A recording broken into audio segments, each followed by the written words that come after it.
Good evening, folks. Welcome back to another episode of Fox It Indoors. Currently, and what the fox doing.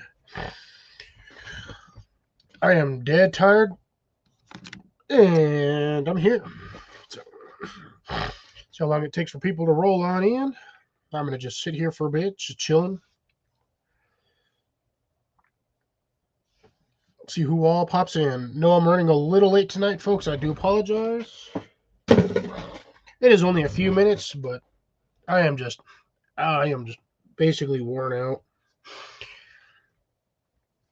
out. Between work and the house, I'm killing myself. I'm wearing myself out.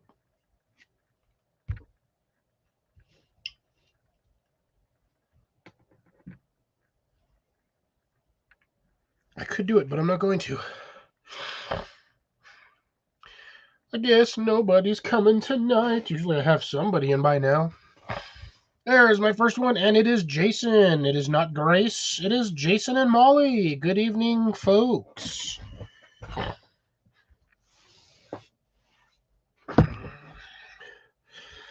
Well, by everyone, Jason, it's just so far you and me, because ain't no one else here right now. Oh my god, Oh, thank God I was able to open it and it didn't explode. I forgot I had so last week I put a beverage in the freezer to get it cooler faster, and I forgot about it till the next day. And it kind of almost exploded my can. Good evening, CR. How's it going? I'm still going with Randy.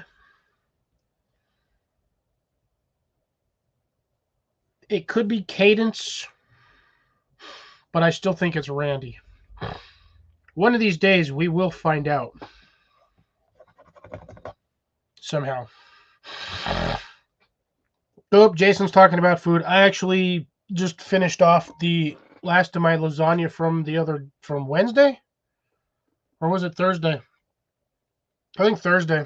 Yeah, Thursday's lasagna. I had like 4 or 5 bites left, and I just my body just said no, stop eating. So I stopped eating. Finished it off today. I've had some cookies.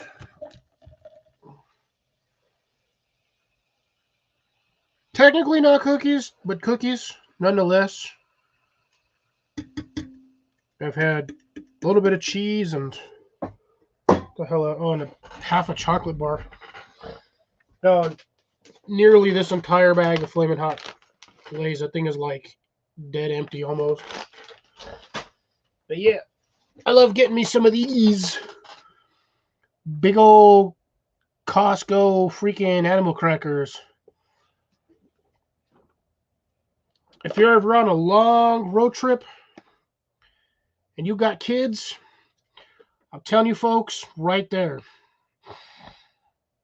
This is a trip saver. They're like $15 a container, but I mean that's $15 that's going to last you an entire week worth of traveling with the kids because they ain't going to eat a whole lot of it. I mean, this takes me about 2-3 weeks to finish this. Anywho's, I don't even know why I have a shot glass. I don't even need this. I more or less know where my line's at anyway. It's right. Yeah, you can kind of see it when I have this little yellow doohickey right there. It's like right at the top. Hope everyone is doing well tonight. For those of you who are here at the moment, information will be given out next day or so. I did film yesterday, so I do have a nice little video out. It's going to be a while before I film another one, unfortunately, due to the fact that I essentially ran out of memory on my phone. I have like 2 minutes worth of storage left or whatnot on my phone, which is really funny because I used to be able to film 20-30 minute ones and I had dozens of them. But yeah, over the recent weeks or so, apparently I have somehow eaten all of my memory, or these stupid phone updates that I get every couple of weeks have like started munching my operating system memory. Good evening, Obstacle. How's it going? Cecilia, how are you? Yep, see, that's my problem. I did a 30-minute video, and or a 28-minute video, and that's about all I had for memory. Was about 28 minutes and some change. Good evening, Rob. How's it going?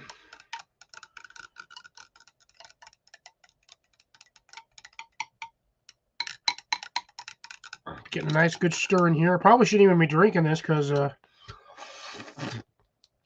haven't been exactly feeling up to snuff the last few days. Not sick, but just like out of sorts. I think I just wore myself out working constantly out in the yard. Did the same thing yesterday. Really, camera? Like, why? Why must you do this?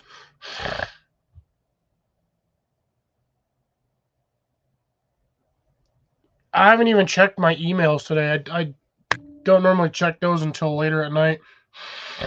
What up, Blake? Nice. Dude, come on, camera. I'm not dealing with this shit tonight. Like, I'm not. Oh, there we go. I'm too tired. My head hurts. My back hurts.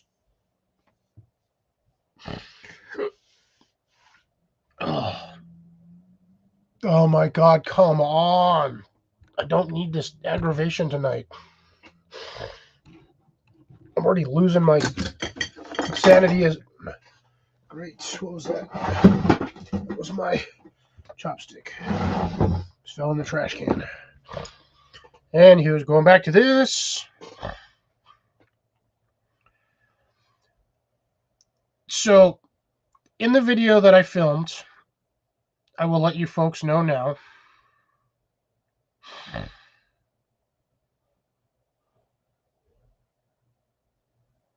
Yeah, that won't help me. My tub's too short. I need a hot tub is what I need. Now, it's not as sore as you would. It's not like the standard sore back. It's just muscles are a little tight due to the fact that I've been outside the last few days dealing with shoveling dirt, running a compactor, moving stuff around, trying to get stuff situated. I'm getting there slowly. But I don't know why, but there is a G. See if you guys can see it. For you guys, it probably looks exactly like a 9. It looks like a 6 on my side, but depending on how it looks, it could be a G, it could be a 6, it could be a weird-looking fish. I have no idea, but that's the bubbles. Ooh, nice. Did you get a lot of mushrooms?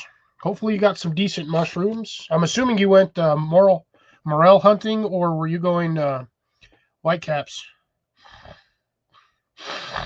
Okay, so CR says it looks like a 9. Yeah, I figured if the non-mirrored, it would look like a 9. If I mirrored it, it would look like a weird... It's just a weird-looking fish. There you go. I can actually see that now. Thank you, Jason. Ooh, nice. 2 pounds of mushrooms. But yeah, so as I was saying, my body's I think I reached peak physical exhaustion. Woke up this morning with a little sore on the throat edge. Not the standard sore throat that you get like right before, like the day before you get absolutely blasted sick and you can't go anywhere. Good evening, Grace. How's it going? How's the recovery on the knee? But yeah, had a little bit of a scratchy throat. Back of the sinuses were a little dry, but I mean, they're fine now. Throat's still kind of but I'm hoping I should be fine by tomorrow, but it's not going to matter because I'm going to sterilize anyway tonight. So for those of you who may or may not have a beverage, I don't have allergies. That's the funny thing. I believe what it is, I think it's the fact that for 4 days I've been inhaling dust and fertilizer. Sort of. Fertilizer, compost, mushroom compost, dust, weird gravel particulates. things like that.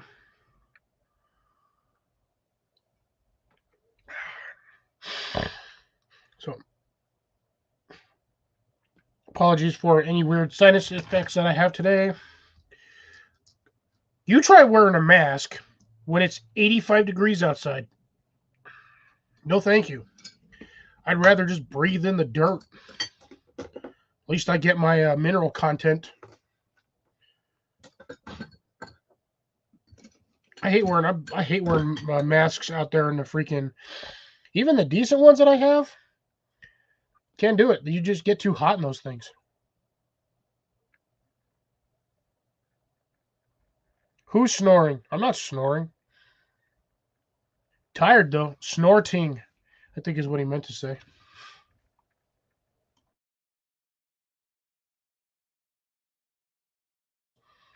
But yeah, been a little bit out of sorts the last 2 days, but also back to work, and the fact that work is wearing me out because we still have like 4 more concerts. Oop, at least you're mobile today. So what flavor of beverage are you having tonight, Obstacle?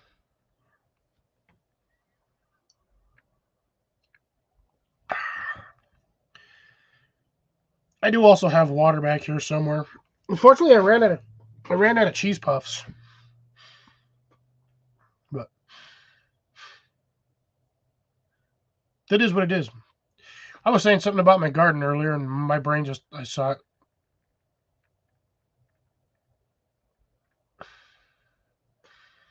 Modelo with the Model O beer and a lime. And one for me. Jason's having one, I'm assuming, as well. Are you doing a red beer tonight, Jason, or the usual? See, Aris here. Always here. Most of the time here. Doing random things. I have... Anyways.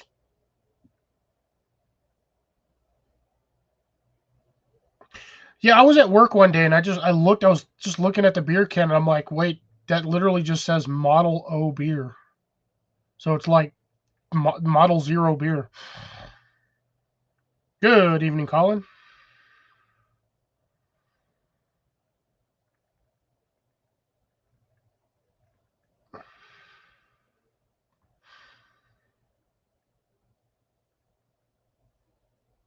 Oh, snap. That sucks, Cecilia. I'm assuming you're obviously nothing happened because you're here tonight, so your house didn't explode.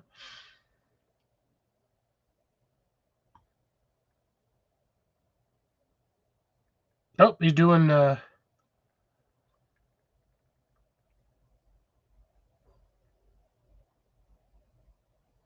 that's the 7... Is that the standard 7 and 7 you doing, or...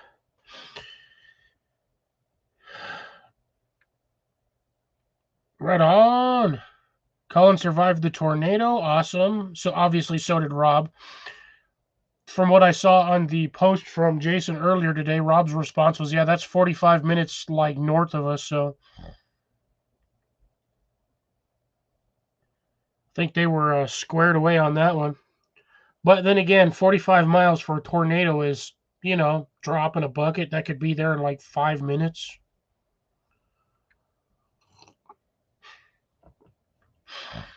Because you know how tornadoes are.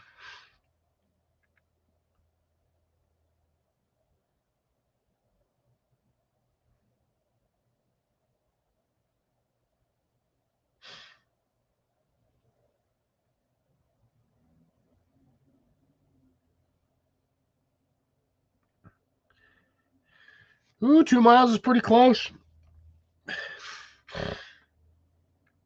Ooh, Rob about a mile from Rob and 2 miles from Colin, so that's backdoor territory. I mean, that's backyard territory right there. Good evening, Crystal's Pets and Plants. How's it going? Thank you for joining us tonight. We are just currently getting caught up on some natural events here at Ow! I kicked something. What was it? Oh, it was my water fountain. I didn't even notice that fall. How did that even fall over? I'm tired. I can't function. I was going to do more yard work today, but thankfully, due to weather, that put the kibosh on that one. We got rain today, so I got one of my barrels. Oh, shit. Speaking of which, I'll be right back. I'm probably flooding the ground.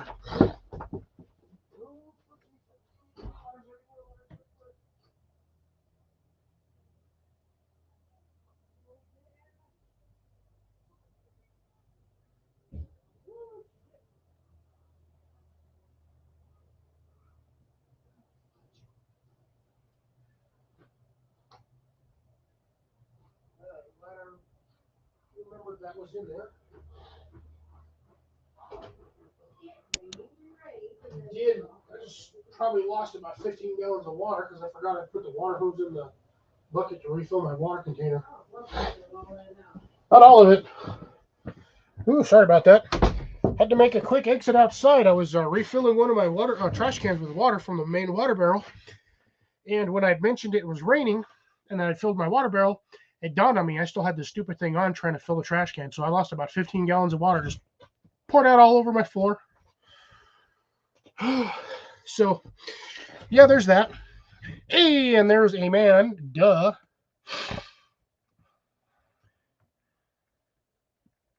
Yeah, it was a dude. And the funny thing is, where I'm at, they only had a. Sorry, I don't know why I keep doing the peace sign. We only had a 22% chance of rain. Now that 22% chance of rain is always in the forecasted area. A lot of the time when people read the forecast for the chance of rain, they think, oh, in the area that I'm currently at, there's 22% chance of rain. That forecasted area could be 200 square miles, folks, just to throw some random numbers at you. But yeah, the projected area could be fairly large. It could be the size of a city. It could be a small town. It could be a couple of blocks. It just depends. But when they say in the forecasted area, just bear in mind, you might be in the forecasted area, but it could miss you by 5 miles.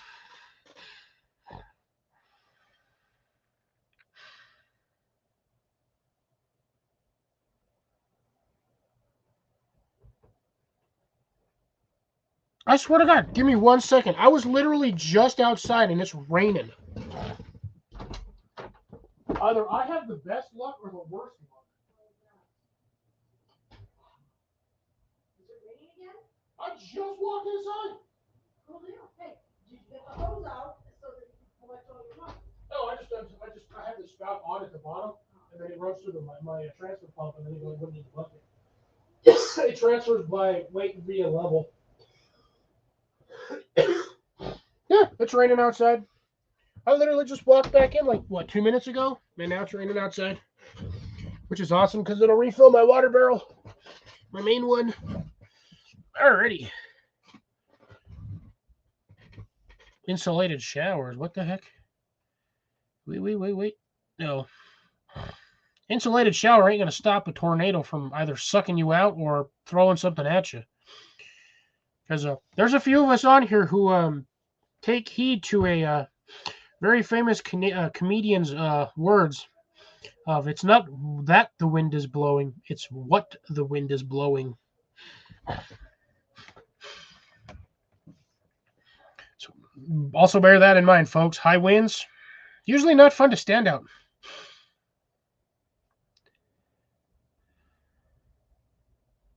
CR, for some reason, that sounded like a water bottle. That's the right there. Sounds like a water bottle commercial. Yes. So now we have 3 in here that know that statement.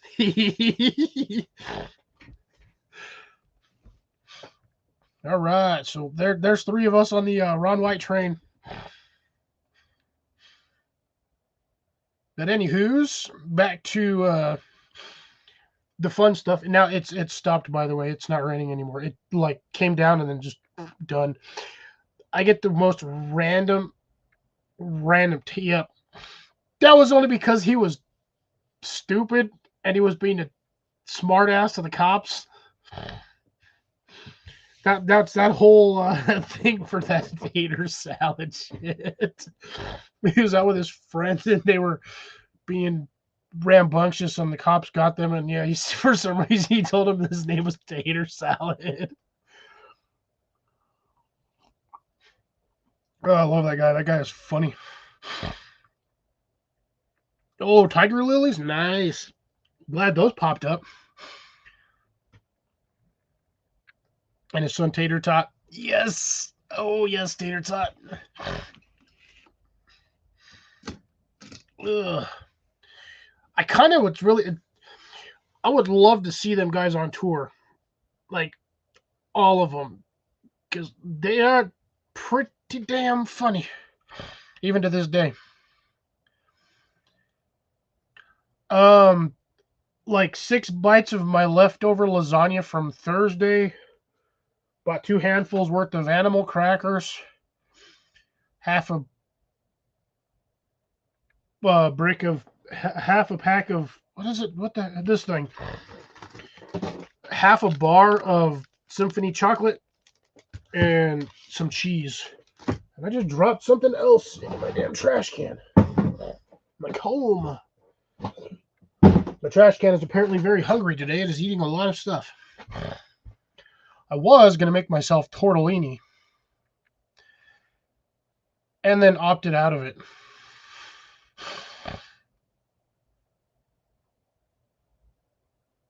Yup. One drink tonight, mainly because kind of slightly feeling not 100%. I'm feeling about 93%. Not 100%, but yeah, so my standard, I'm just going to do the one drink tonight. I have enough for another one easy, plus I bought a refill, so squared away there. I also have my extra beverage cans down there, but yeah, I'm just going to do the one tonight. Just kind of to help me relax. I am essentially just wore out. Just wore out. I have been filmed yesterday only because I had fairly cool weather. It was kind of cloudy and overcast, so I got about a 30-minute video coming out probably tomorrow afternoon. I'll post that one. Or if I remember to post it in the morning when I get up to get ready for work, I'll do that. Hopefully by the time I'm done leaving for work, it'll be posted. I don't know. Mushroom Swiss burgers sound great, minus the mushrooms. But I'm not a mushroom person. Got this one fucking dimple on that side, but it's not on the other side. Need to lose like 40 pounds. That way my face will go. Be all thin again. I kind of want to piss off a gypsy just so she can throw the thinner curse on me. And then find her like a year later and apologize and do what I need to do to make it up to her so she lifts the curse. But then again, I don't know if I'd be able to make it that long because that would suck. It's like having 4 tapeworms. Eat all you want, but you just keep getting thinner and thinner. But anywho, enough about that. Going back to the garden, which is why I'm on here in the first place. So I was going to say, I have not made the correction in the video, which it only dawned on me yesterday. Actually, no, yeah, yesterday afternoon, like about 6 hours after I had filmed, it had dawned on me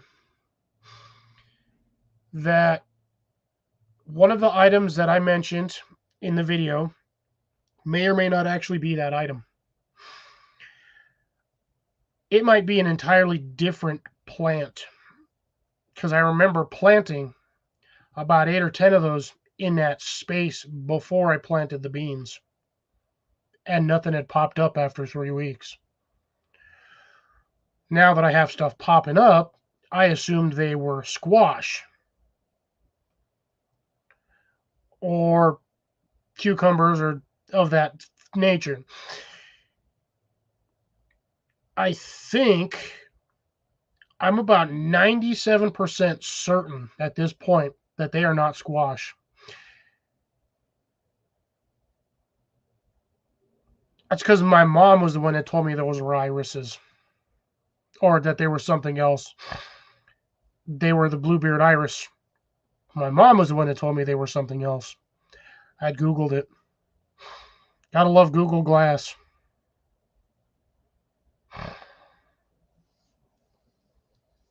No worries, no worries.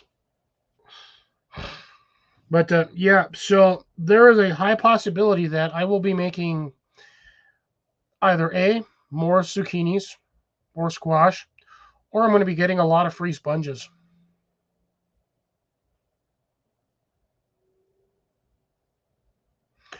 So those are the two options for the plants in that particular location, because I do remember planting a few of them in that spot from my seed stock. So if it's a squash, awesome, kudos to me. If it is the organic sponges, that could be a problem contending with the beans. But I won't know for another couple of weeks. Because right now they just have the first two leaves, the sun grabbers or the pre-photosynthesizers.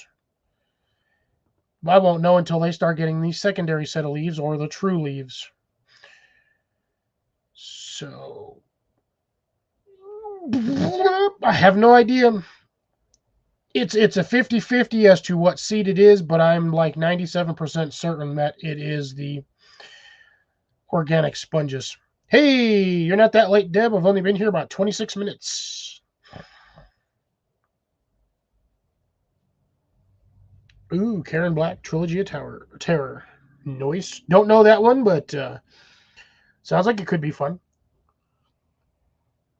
Oh, I hate text to talk. You have to talk slow and very precise. No, it will be extremely hard if it's the sponges, because at that point that plant will be established and or a mature plant, or I guess adolescent plant, mixed in with the beans, and they are in very close proximity. So I cannot take one out without risking the life of the other one.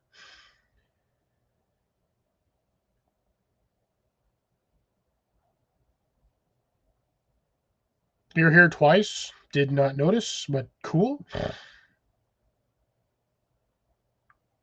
Okay. So yeah, they are pretty much neck and neck, like next to each other. So yeah, I can't really remove one without potentially harming the other. And if I transfer them or move them from soil to soil too late, they might go into transplant shock, and I could potentially lose multiple plants that way. Now, mind you, I have beans planted everywhere. I have them in like 6 different locations currently. I have them in more locations, but I'm still currently in the process of rebuilding my new garden space. Yeah, no, my aunt had porcelain dolls, and she used to have them on this like tiered shelf. Had like 4 or 5 levels, and she just had them sitting on it. And I'm telling you, man, at night, them damn things are creepy as shit.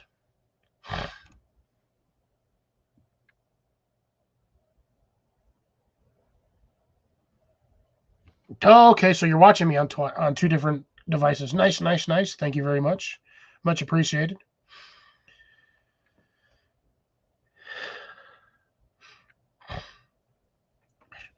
Deb, it could rain for the next year straight over here, and I probably still wouldn't make it out of drought stage. It wouldn't be severe drought. It would just be drought.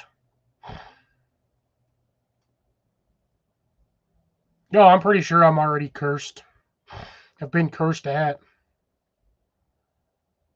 Does that count?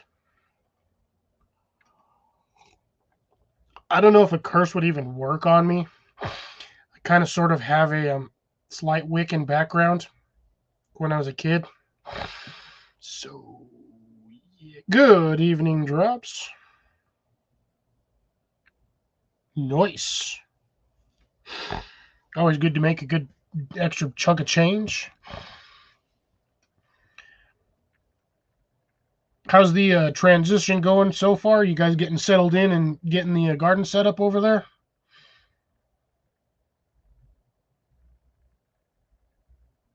You know what? Let me. I put my phone somewhere. Oh, actually, I know where it's at. Yeah. Let me see. I think I took a few pictures of some of the stuff in the yard when I was filming yesterday's.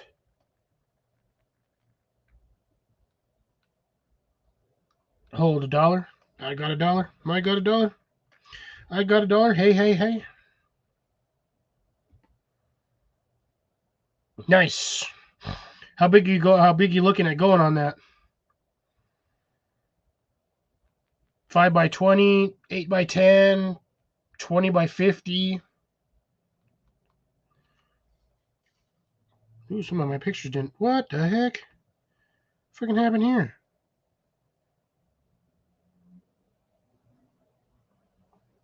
I have 2 random pictures that are just solid black squares.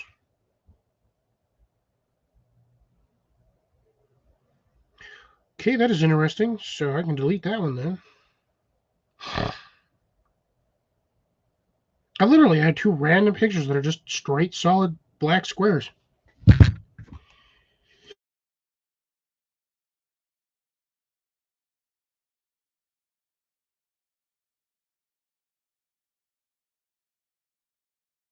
That's probably also another reason why the back of my throat and sinuses are all trashed at the moment.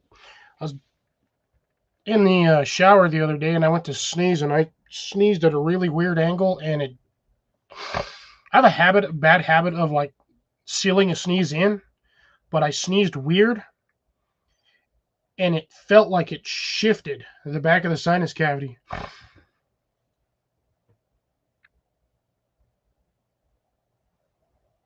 .30 by 40. Okay, so almost a square. A little bit of a rectangle.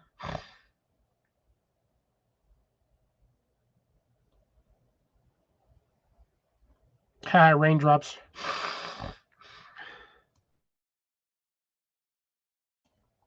And Colin is back again.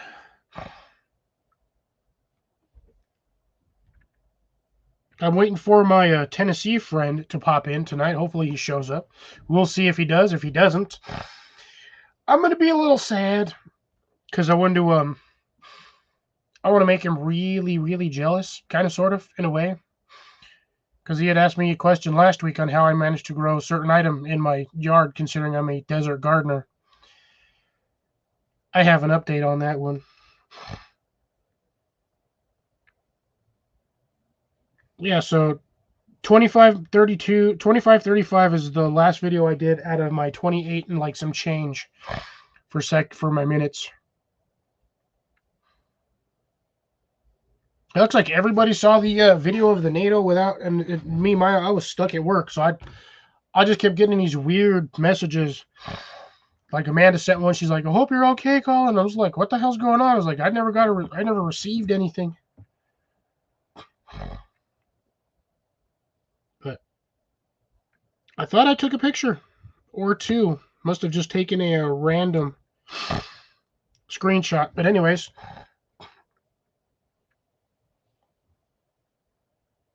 folks, just for the viewers out there, that is my lettuce garden. That is 10 heads of lettuce. It was 11, but the one in the middle where, obviously that one died right there. The one over here is a little small, but the rest of these was back here. I transplanted about 2 weeks later. And they're slowly starting to take off. So I should probably take more actual physical photos instead of just doing this the way I do this. But yeah, I have probably get rid of this one too. I don't need that one. Delete.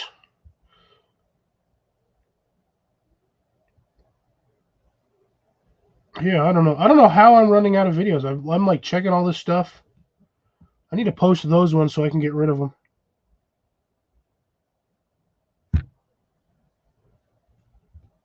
Because they're already a year old anyway.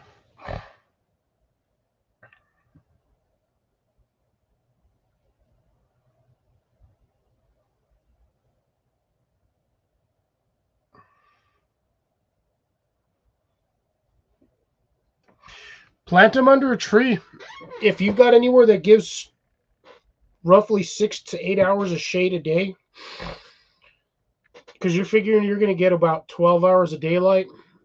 If you got a place in your yard that has about 6 to 8 hours of shade, plant lettuce right there and it will take off. The lettuce I have that I just showed you guys the picture for, that is actually in a container that gets a little bit more sunlight than the container next to it. But in the evening, I have my truck parked in front of it, so it's not getting completely torched by the evening sun. So it'll get about 3 hours, give or take, of almost direct sunlight. And then when I come home, I park in front of it. So back of the truck, since that thing sits at like almost 4.5, 5 feet high, pretty much shades off all the lettuce. So yeah, I'm actually, those lettuces are doing good. Drops, I have tons of lettuce seeds. Tons. But yeah, I can send you some lettuce seeds if you want. I can send a bunch out. I can send a whole bag. But the funny thing is, you really only need about 20 seeds because you just need one to go to seed, and you will never run. I haven't planted lettuce in 3 years because the stuff just grows everywhere. They're like dandelion seeds, little tiny flower, but each one of them little flowers has like 20 seeds in it, 20, 30 seeds. I don't have palmetto seeds. Oh. Oh, I thought you were talking about my lettuce seeds. Sorry, I missed that comment, Drops. I apologize. Saw the planting lettuce until fall, and then I saw the next one that says I want seeds from it. And I was like, all right, I'll send you some lettuce seeds. Yeah, I don't know if palmettos actually drop seeds or how they do that.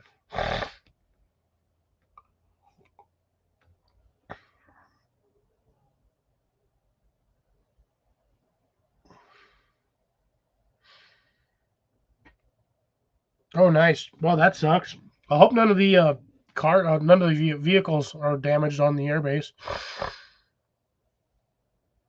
I just grow mine in this. I grow mine fall to spring. If you plant them early enough, I usually plant mine approximately 2 weeks before frost because it can take carrots anywhere. The thing is, they will not germinate until it's warm enough. Till the soil gets to the right temperature, they will not germinate. They'll sit there and be wet. They'll be moist, nice and hydrated. And then when that temperature changes and it gets to a certain temperature, that's when they start to bloop. And then they start bloop, bloop, and then they start getting bigger. But I usually plant mine about 2 weeks, 1 to 2 weeks ahead of the frost date. Ethan sending me things. It better not be dirty.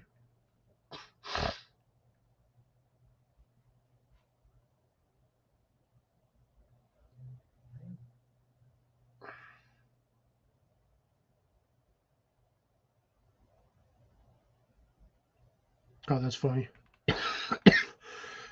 Everybody's sending me things.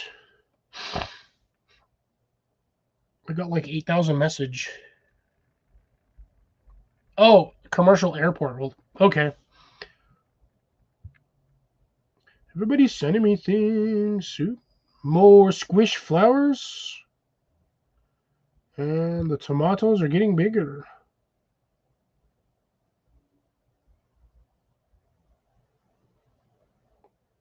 Yeah, I think you might have to change tactics on the tomato cages there, Jason. I think those ones are too small for the planters you have. think your location sells them. They're the 6-foot tomato trellis tiers. Comes with 3 6-foot poles and like 9 little connectors, and then just buy like another pack or 2 of connectors and just stick them all in there. But I'd recommend buying an extra pole if you're going to do it in those ones, because I believe that is wide enough at the bottom for 4 of them, so a little square. If not, you can always do the 3. There's no such thing as big cages or small cages on those ones. Though that particular style they make, it's like one size. I have never seen them in any other size besides that one. But yeah, your stuff is looking pretty good there. Still think that plant looks like a ficus or a fern. But yeah, them tomatoes are getting there. Looking good. Carrots are getting more carroty.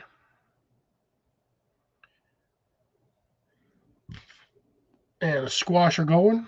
Squash are going real well.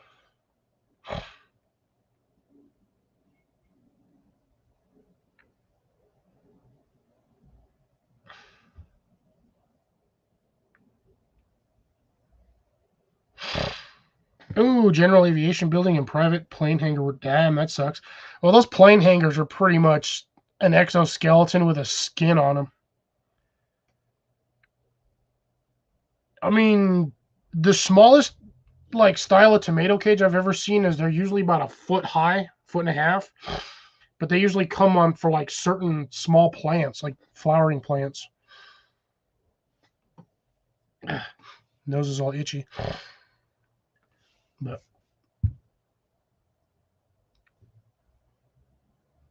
I think you sent that one to the other side, the other channel too. Let me check.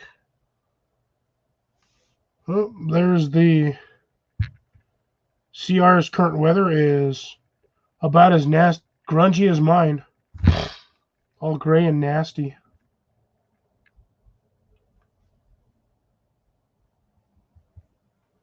And then you have Amanda. That's Amanda.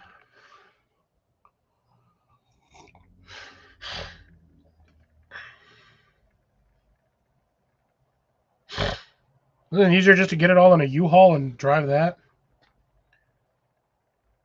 I wasn't even. The funny thing is, I'm not even supposed to get like it wasn't even like registered as bad weather this week.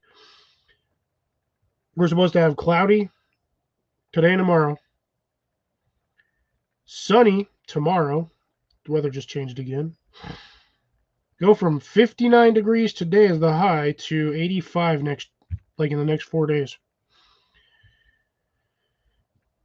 Got like a 60% humidity. How is visibility unlimited if there's freaking clouds everywhere, you stupid waffles? This is why I hate the Weather Channel. Yeah, but the one in here, that's a man, duh. Or duh, that's a man. Just kidding. Ugh. So anyways, yeah, I got my carrot test using the egg crate method is working out way, way better than I had anticipated.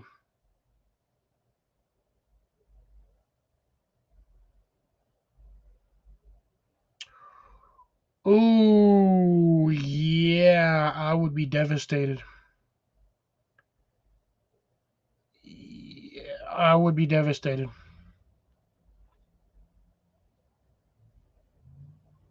If that's, I think at that point I would have tried to get myself taken out along with the airplane, because that is a lot of money into restoring a World War II plane.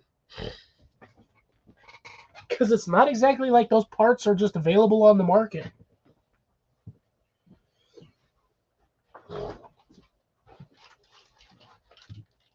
You have to find somebody that has them. What the heck is in here? It's a ruckin' fuck. And then you got to be able to transport it, or you got to find it in a decommissioned junkyard.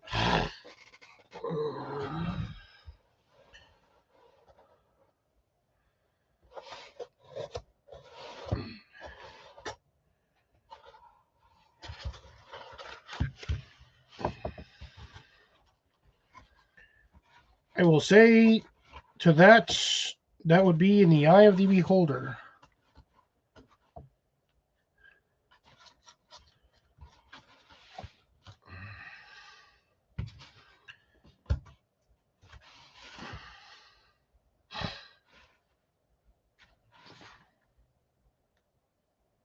I wonder how well these ones will work.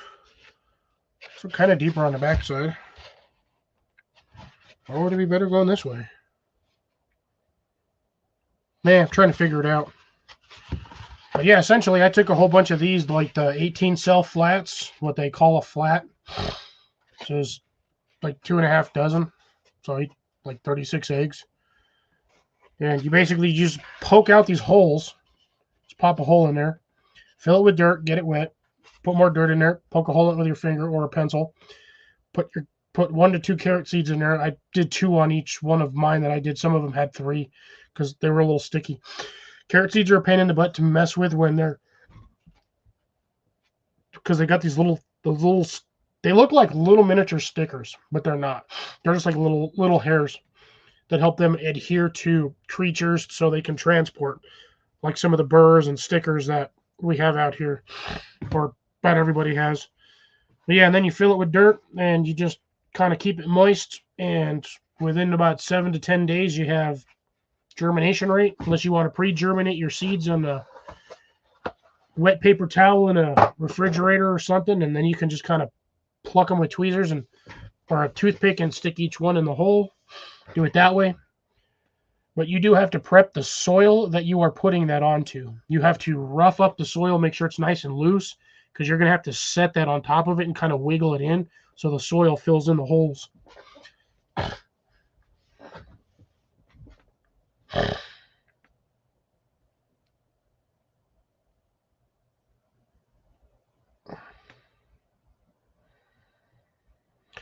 Well, again, with that one drops, that is all in the eye of the beholder.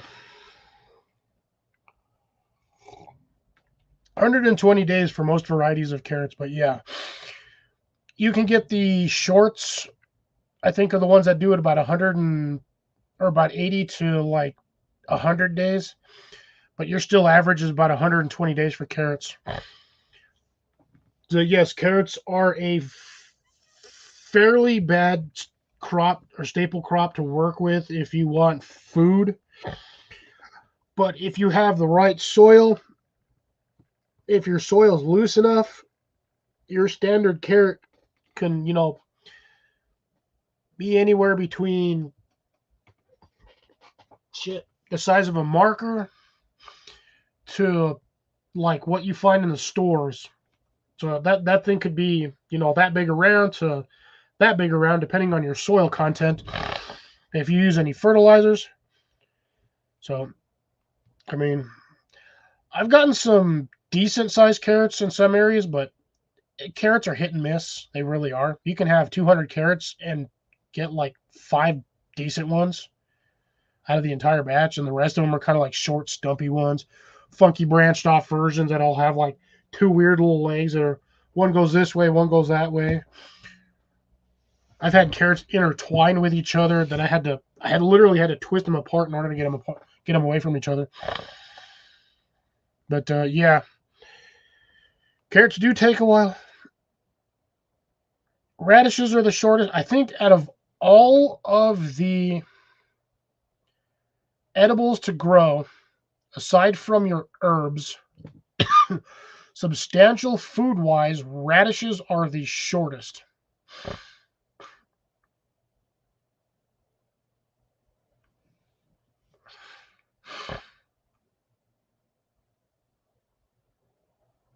Yeah, my soil is pretty decent. I've gotten some, like I said, I've gotten some really good carrots. But I also live in the desert, so it's a little harder for me to grow them decently. Most people that grow carrots are in a cooler climate, so they're not roasting in the sun all day long. or having the top 4 inches of soil drying out within 1 day, even after you've watered it. Because I can water stuff down here, check it 2-3 hours later, and the top 2 inches are already dry.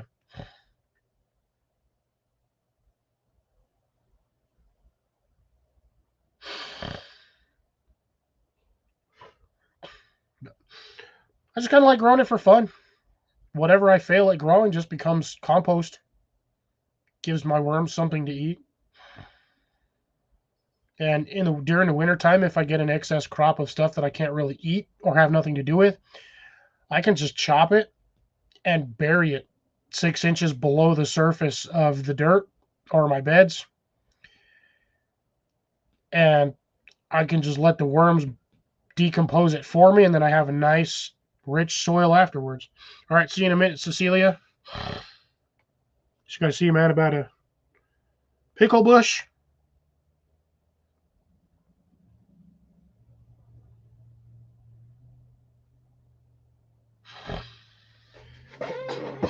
Yeah, I've had some fairly good luck with the daikon radishes. And the first time I grew those, I think I had about 85% germination rate of what I planted. And I think the longest one I had was almost a foot. Yeah, I had one that was about a foot, and it was about, honestly, it was about as wide as this cup. I mean, it was a huge one. The thing probably weighed about a pound, pound and a half. It's a huge daikon radish. And I grew about 6 of those.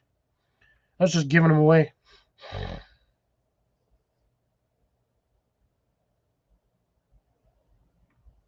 I just kind of go with the flow. I'm not going to sit there and do biochemistry just to get plants to grow. I'm kind of more of a hands-on, throw it in the ground and see what works kind of guy. I'm not going to sit there and do endless hours of research to try to get one plant to grow. I get it to grow well enough out here as it is, and family members, when I have parties or family holiday get-togethers, I just pull stuff out of the garden, and surprisingly, I've not had any complaints yet. Everyone's actually shocked, for the most part, that I'm actually walking outside, pulling out fresh vegetables, walking inside. I mean, you can't get them any fresher unless you eat them in the dirt. But I mean, I'm literally walking outside 10 feet, 15 feet, pulling them out of the ground, shaking the dirt off. Probably shouldn't have done that on camera. Shaking the dirt off, coming back inside, rinsing them, skinning them, and then just cutting them for whatever you need, salads, soups, whatever, side dishes. Blanch them right there or cook them to where they're decent.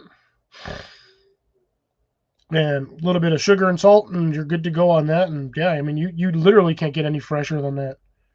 Stuff they sell you at the store is already about 2 weeks old anyway, which is what I hate about a lot of store-bought vegetables. All of that stuff is, especially when it comes to like cucumbers, zucchinis, some squashes. Squashes will usually have higher shelf life because they have a tougher skin.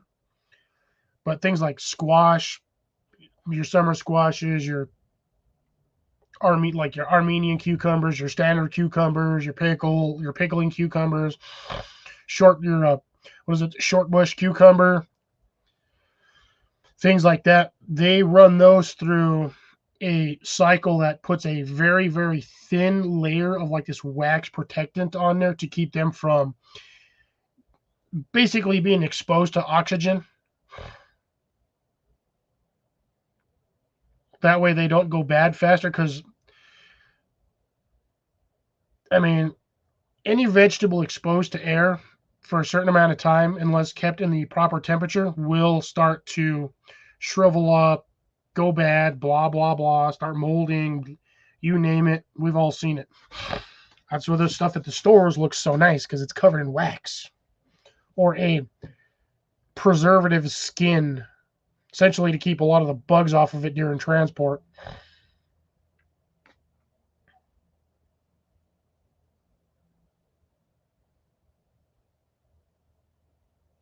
Wouldn't recommend necessarily doing dirt. Get some topsoil. That would probably be a little bit better for your soil than just adding bag of dirt. Hey, Tina, how's it going? Tiny Titan, that's Lori. I'm sorry. I don't know where I got Tina from. My brain is very, very not here tonight. I apologize on that one, Tiny. I literally have no idea where I got Tina from. The only person I know whose name is Tina Ladybug. And yeah, my brain, I don't know what I was thinking. Okay, topsoil, yeah, that's all you need.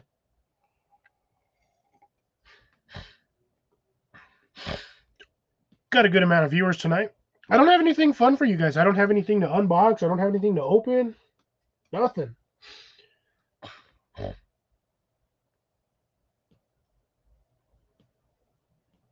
That's both gross and also a good way to save it.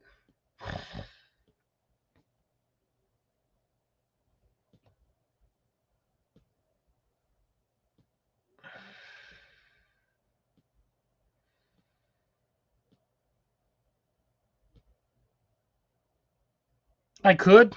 I believe it's getting close to time. And I still have more than half of my drink, so I'm just kind of milking it tonight. Yeah, the only medicine I take is one of these every couple of days or once a week, or if I'm really having a bad day, I just kind of need something to relax and yeah. Radish. Hate to say it, but radish. Radish and beans. I'm not opening another beer. Or my shirt. But, so you said seeds? Yeah, I would do radish, beans. I would say squash, but I'm not really a fan of squash. Um, I would say corn, but corn takes a long time to grow for the very small yield that you actually get off of it. So, by nature, I would say radish. Um, just about any variety of beans: black turtle bush beans, pinto beans, lima beans, black beans. I mean, yes, a lot of the bean varieties do take a good amount of time to grow, depending on the variety and how many you have that actually make it to maturity. You can get hundreds and hundreds upon hundreds of seeds or whatnot. And if absolutely necessary, if you're in a situation that's more than, a couple of months, if you're in an area where, your living situation may or may not now officially be 2 years or 3 years. I've done green beans. Those are the Kentucky Wonder pole beans. That is technically a green bean. You can eat both the bean and the pod when the pod is young. No, not really leeks. I'd rather grow onion at that point. It's either onion or shallots. Good evening, Jeff. Glad you could make it. I hope all is well with yourself and the family. And hope Jamie's doing okay. And he won't call you tonight. Fingers crossed. But you never know. But yeah, no, leeks. I mean, I understand that leeks technically an onion. Technically.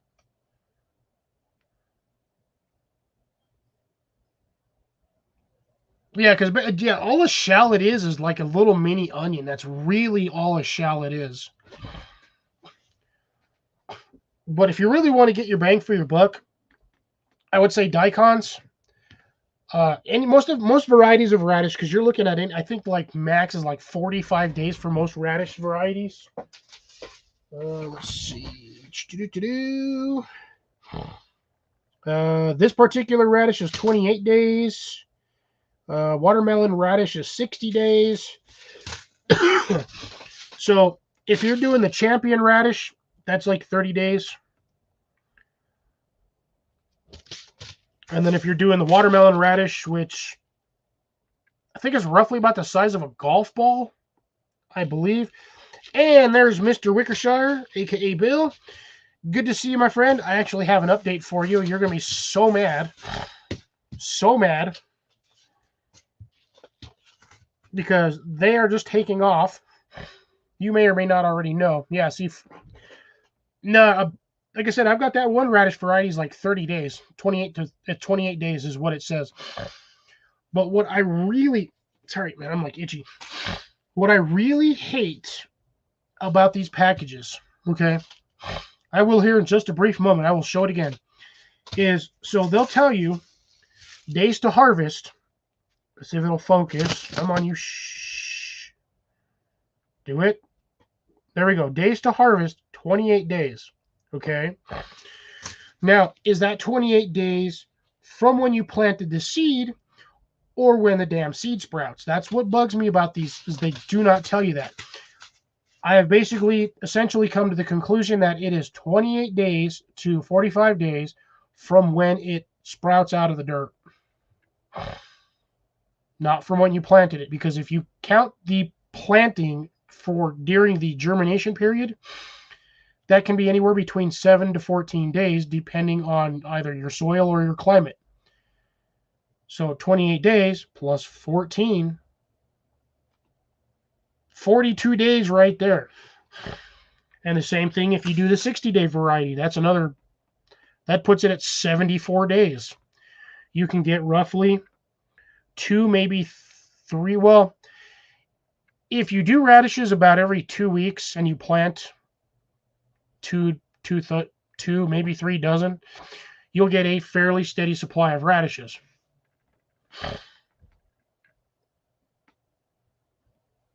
Oh, I get drops. I get mine down here. They'll sprout in like 3-4 days in the sun. As long as I keep the dirt moist. Yes, you can actually eat the radish greens. The young leaves are kind of spicy. You can actually eat them as a salad. You can also eat the sprouts, the seed pods from radishes when they're young and still green. They have a little bit of a crunchy texture to them, and it's kind of like eating a piece of like a Rice Krispie with a like woody taste. Yep. Yeah, you can almost every inch of the radish you can actually eat from stem to stern. So it is a very well-rounded vegetable to grow. Hence the reason why I would take beans. And I mean, I'd probably take about 4 or 5 varieties of beans. Just because, it doesn't have to have all the same variety of beans. You can do a 5-bean medley or 4-bean medley. Throw some radishes in there. You got spicy beans. Yep. Carrots are... I wouldn't necessarily want to eat the leaves, personally. They look a little too pokey, in my opinion. I've got my carrot leaves look like they're covered in like little spines. That could just be the variety of carrot itself. I know that's a deterrent for like a lot of bugs. That's why I've never seen any bugs eat my carrot seeds. Like I never see those things covered in aphids. Nothing really touches them. But yeah. So yeah, a variety of beans, carrots. Actually, I probably wouldn't take carrots because they take way too long to grow. But the benefit is if you're in a long-term survival situation, and I do mean long-term, you just need one to go to seed, and you will have probably 100 times more than what you had the first time. And even if you had half of those germinate and go to fruition and make it to full maturity, that's still probably 100% more than what you started with the first year you planted.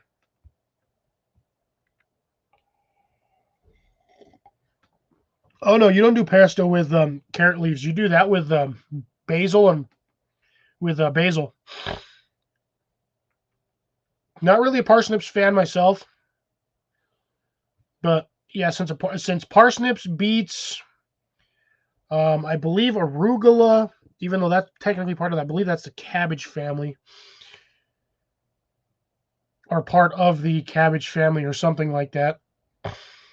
But what is the other one? Rhubarb, asparagus, not asparagus. God, my brain just shut off all of a sudden. Now I'm just babbling like an idiot.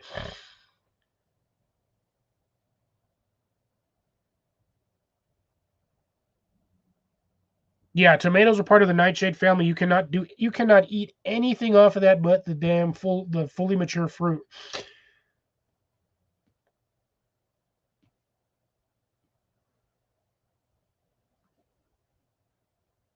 Hair roots. So basically, what ended on that one, Bill? What's going to end up happening is your carrots are officially done growing,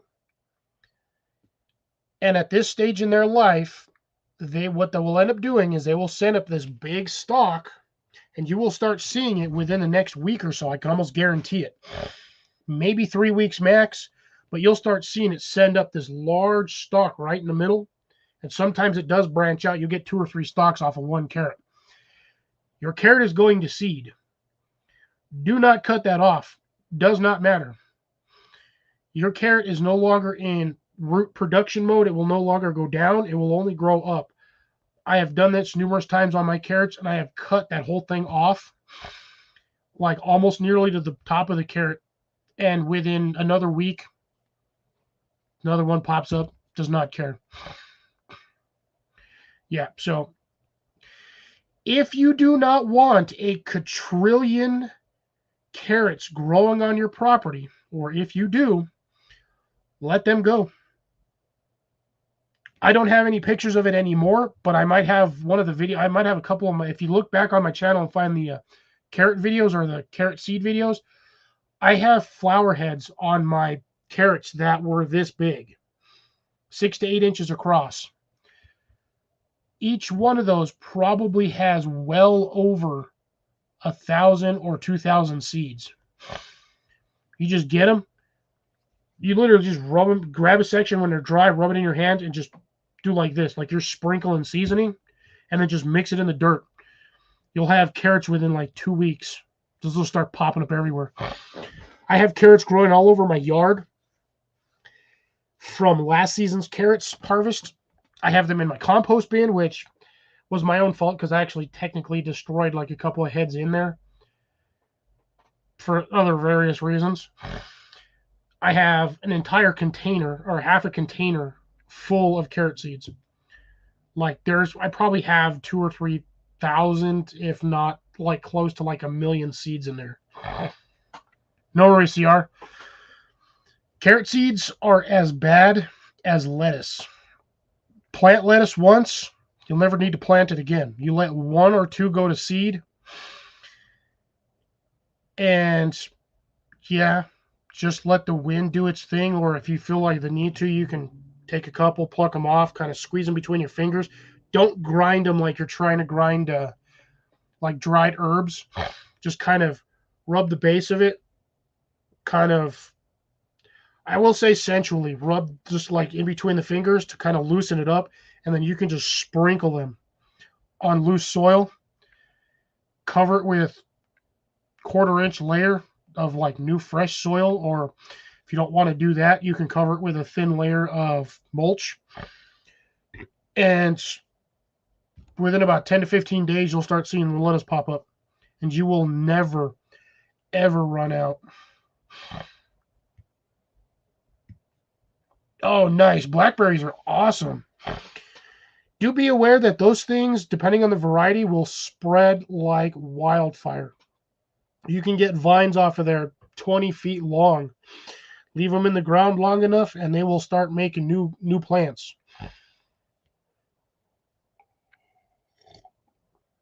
Good evening, Doug. How's it going? How's the weather?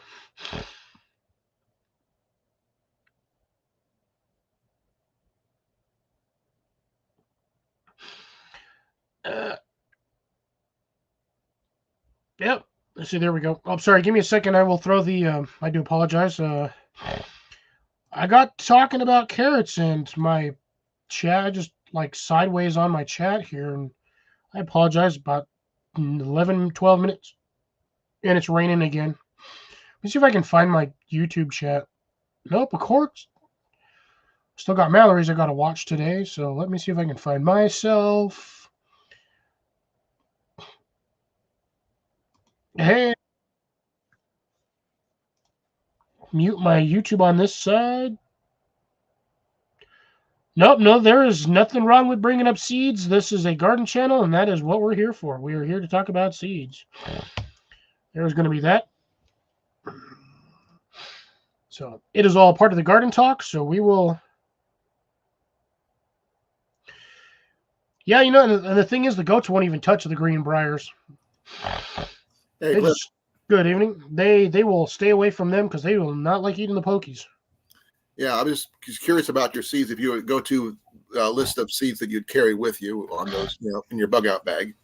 I've actually considered it. Somewhere I actually have a small pack of survival seeds that comes in a sealed Mylar bag, and there's like 12 packs of 12 packs of seeds in there.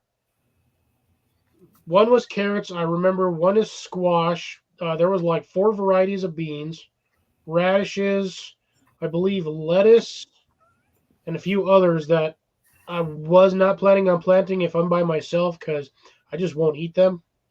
Right. I was thinking, because most people talk about all the different seeds and all those other crap that's in their bug out bags. But if you're leaving your location, you need to be able to leave with something you would carry with you. Could, supply yourself on the other end. And as you guys are the gardeners, Bill, seeds would be definitely here for you. Say what? Bill, there's a spot right here for you. Yeah. Sharon, can Bill come out to play? Right there. Anyways. Actually, it might be on the other side too, so be careful. We don't know which way he's going to go. I have to make Bill mad. Hold on. Where's that? I gotta bring it up again. Oh, because bring it back up. Are you going to rename it? Bill was upset with me the last time when I showed him the video, and he's like, "How do you get those to grow down there?" Bill, this is exactly how I do it. Where's my ass at? Just like that. That is exactly how I do it. No, hold your green thumb up. See? You got a green thumb. That right there, Bill. And that's one planter. I physically transplanted those from another one, and they are doing spectacular. So, yeah, just for you, Bill. I've been waiting for you to get on here all night so I can show this off to you again. Or show this off again. Cecilia says that Mal's going to be putting out a video that she will start doing lives on Saturday morning. Yes. It's a good time. I'll be at work. Not for me, it's not, but I can always catch it when I get off of work, or I get to watch it on Sunday. Well, I can catch it. Drops does sell seeds, FYI, folks. Yes, he does. He has heirloom seeds at this point. But he should put his link in then, where they could reach him at. Yeah, one more year. I think you have to physically contact him in order to get them. Yeah, like I said, I got one more year, and my daikons will be heirloom. I did not grow any this year. I have the seeds, but I actually have no idea whether or not they're going to grow. Or what is with my lighting? You look like you're doing the wave. Dude, it's this, but that's mainly because of the camera and also the fact that I have these lights. But my light spectrum on this is freaking out. Oh, I'm sure. Like, see, look, I lean back and it gets brighter, and then I lean forward and it gets darker. Yeah, I saw that. Doesn't make any sense. I have my ring light. Literally, you can see the ring light right here. Well, yeah. Actually, I do have another seed question for you. It's about, you guys were discussing doing sunflowers seeds, right? Now, do you roast your own sunflower seeds or not? No. I have not actually managed to get enough sunflower seeds to make it worth my time to roast them. But would you if you did? Yes, I would. Because I was given something to Friday off after work, or was it earlier this week, that might exist in something like that, but I'm not sure. I would need your guys' opinion because you guys would know better than I would. If you guys want to see it. Sure, why not? It's garden related, so bring it up. It's gardening related ish. I'm just hoping to get nice, good seeds from pumpkins this year, so I can roast butter roasted pumpkin seeds. I actually have to get. I gotta see if I can get my acorn squash going again. Yeah, mine are kind of going.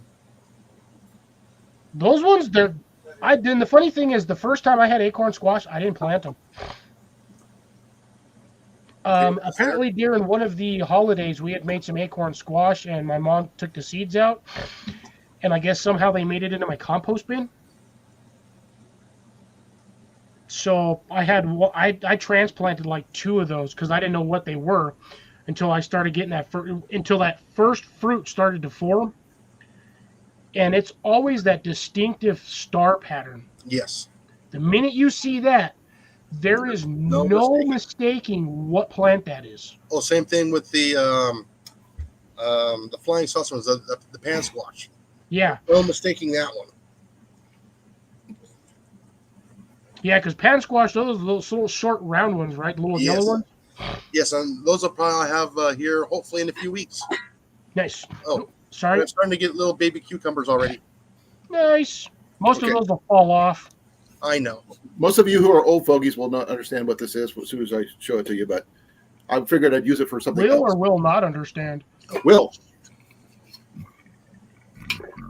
Yeah, popcorn popper. Not necessarily. Coffee roaster if you wanted to. Coffee roasted. That was also, you could think you could do your seeds this way. If you're going to be making like sunflower seeds or anything like that, for making edible seeds type of thing. I thought you said potty pan. Deb, toilet pan. I've never seen one that short.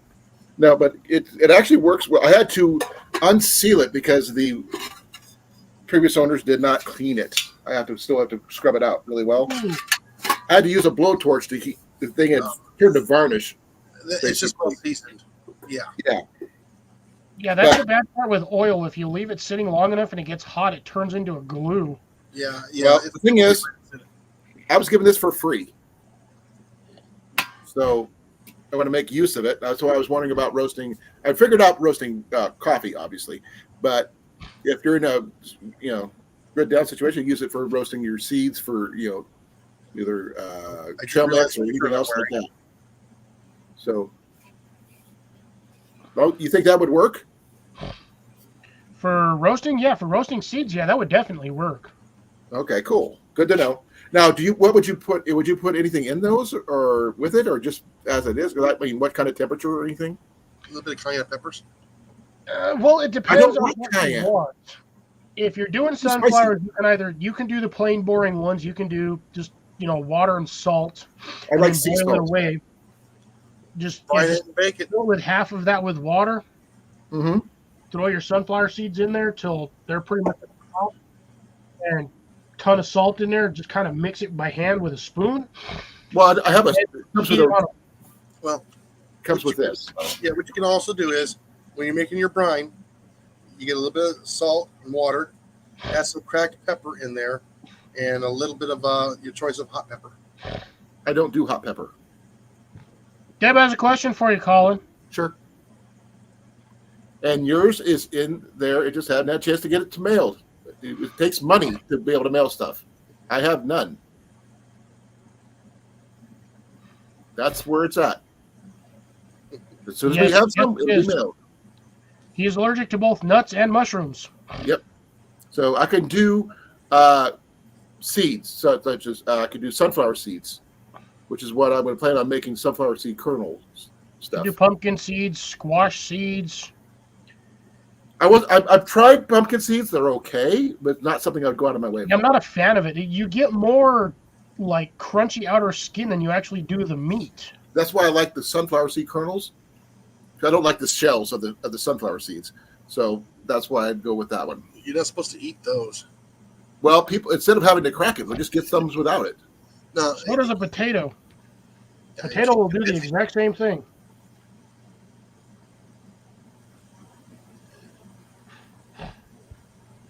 But the problem is when you're taking all those heavy metals out of your soil, you're also depleting it. So unless you mix said plant into little pieces and put it back in your soil, you have depleted soil nutrients. What kind? Okay, what kind of metals do you need in your plant, your soil? I mean, Magnesium, your standard irons and whatnot, your metals, but I mean, iron, magnesium, manganese, So what's the heavy metals then? lead. Okay.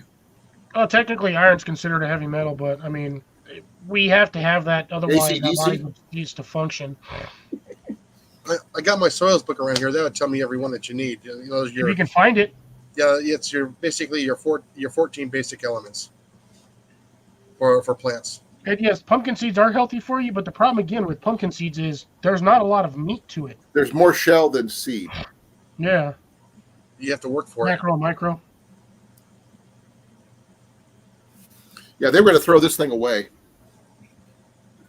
And since I told them I could get it open, they said, you can have it. So I took it. Bill, did you see it, or do I have to show it again? Show them again. I'm going to show him again since I don't think he's paying attention. Then I'll show them the one I got. I'm going to show him I will in a minute. There you go, Bill. Let me go throw myself big real quick. One at a time, you fart stump. There you go, Bill. Oh, Lettuce it looks in like the a fairy desert. ring of lettuce. He was pooping. Take your phone with you next time you're pooping. Cliff, it looks like a fairy ring of lettuce. It is. Well, no, there's 10 of them in there. No, but it's a circle. Not really. It's more like a smiley face with a hole in it. No, it's a I've wreath. got 2 here, 1 there. There was supposed to be 3 in that row, but that one died. If I they got were 3 different here colors, and then 3 in the back. if you had different colors, it'd be a lei, all the way from Hawaii. So what kind of lettuce is it? Shit, if I remember. I've been growing the same like 3 varieties of lettuce for the last 3-4 years. ring in 8 days. Is that your tomatoes? Yeah, 1 ring in 8 days. Oh, tomatoes grow fast. Oh yeah, and that's a 4 ring cage, not a 3 ring cage. How long? I mean, I know I've tried growing tomatoes. I did it in a weird situation, but how long do they normally take? Depends on the soil. Well, like I said, I need an average, not just a soil thing, because I can't tell you what the soil is. Well, It depends also on the variety of tomato. It's a generic seeds I got from somebody here on TikTok, on here. So, who knows?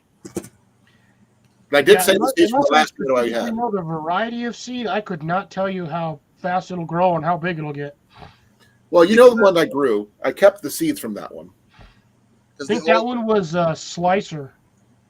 Yeah, I kept the seeds from that one. It's up in my on top of my fridge right now. With It's the the rest wise tale that the flower would follow the sun. It actually does.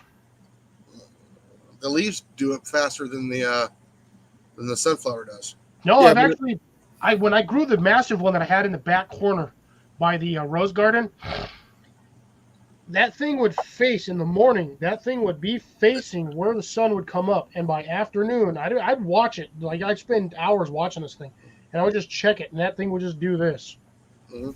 and be facing the other direction. That was the one that I got the most amount of seeds off because that thing was like a foot across. It's a huge sunflower. Yeah, The thing was only like 4 feet high though. when I did mine, the leaves would follow the sun, but not the flower. Oh, see, mine always followed the. And I don't even remember what variety it was. It would just grew. Where'd you go? Downstairs. Trying to find one on my scented oil. I did not know you could eat those. What? Grace is saying you can eat the maple seeds. I don't know. I never tried. Those I little- was thinking about that because they're dropping right now. Because I have maples up front, and I was wondering if you could roast and eat those. spinners. I used to collect those when we used to go to the mountains, and then I would like climb up into the middle of the house in one of the closets, and then I would just drop them and just watch them spin around. I don't know why as a kid I was fat. I mean, I'm still now. If you give me a handful of those things, I'm gonna go somewhere high and I'm just gonna start dropping them one by one and just watch them spin. Yeah, okay. They say they are edible. They're called samaras or helicopters. Yeah, Yeah. Different varieties drop their seeds at different times. That's where spring to fall. Mr. Boeing got his brilliant idea for having the Whirlybird. airplane, the YB-49. Oh, the one that goes. It didn't go anywhere. Yep, that was the basic for the wing shape of the YB-49, Oh. and also known as the B-2. Okay. Sorry, Bill. but you was the one that wanted to know exactly how I make my lettuce grow in the desert, and that's how I do it. Shade and a lot of water. Here's what I found. I'm not sure how well it's going to work out, but there it is. Heliotropic. Damn, I would want to click on that one, and yep.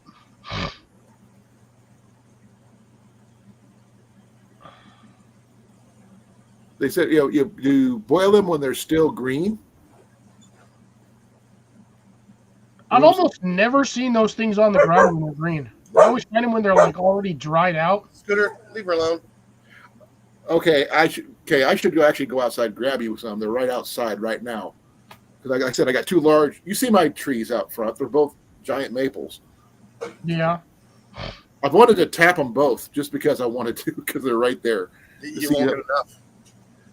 I don't need like a ton. I know I need a gallon, 40 gallons of sap to make a gallon of syrup, but I don't need a gallon of syrup. But you're not going to get your 40. You're not going to get 10 gallons of sap out of those trees. I don't know. But If you're lucky, you might get maybe a pint out of each one. I don't know until I try. Correct?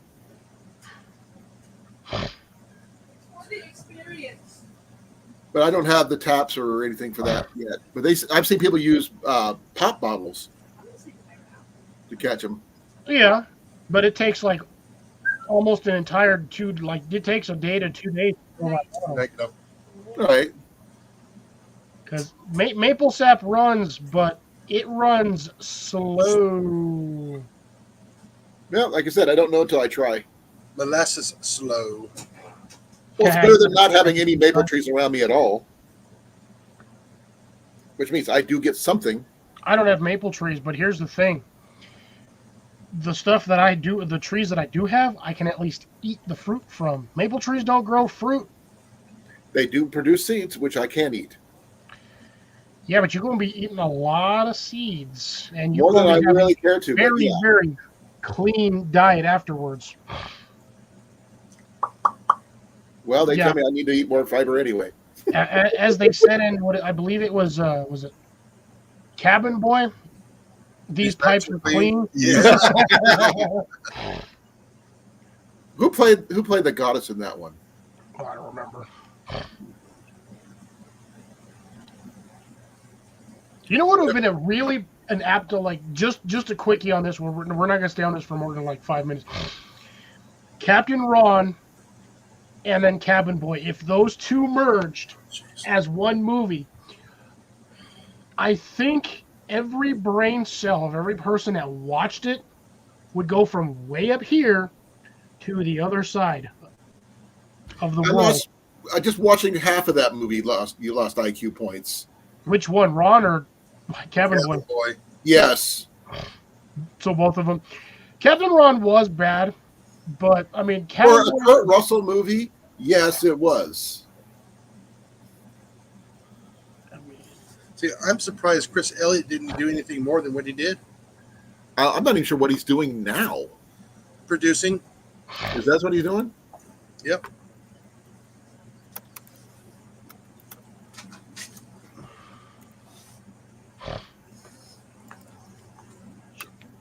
So yeah, see his lettuce were overheating. Yeah, see that's why you got to put them in a shady area. If you have, you want to find an area in your property that has. If your daylight hours are anywhere between, if you have about 10 to 12 hours of daylight, you want to stick your lettuce in a spot that's going to have about 6 to 8 hours of shade. Afternoon shade. Oh. Not 100% covering shade, but moderate shade where you get shade, but you still get a little bit of sunlight to trickle through, and then either the morning or evening sun. And yeah, your lettuce will absolutely take off. Well, like my treat area. Yeah. Cliff, just a simple, quick Chris Elliott tidbit. He in 2021 he was actually voicing the voice of Rocket on the Marvel's Wastelanders Star-Lord series. He played Rocket Raccoon in 2021. Has voiced him, so that's it. Okay. So he's got Marvel cred. A lot of people have Marvel credit. Yeah, but hey, it's still credit. You got to be a part of the Marvel universe, if you wanted to say that, and Hey, that's fairly recent. believe it or not, we're all part of the Marvel universe because we paid to see the movie. At least one of them. He has a point there. I was a DC fan first. Thank you very much. Yeah, you know what? That might actually work, Drops. You might have just a ring of lettuce around your house. I think that'd be kind of cool. Yeah, you can also use shade cloth too. 30% shade cloth, a little bit of water, you'll be fine.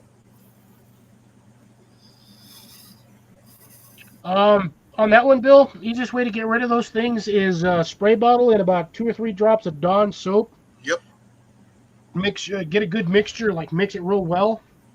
Spray your plants rather heavily. Wait a few hours and then rinse it off with the hose.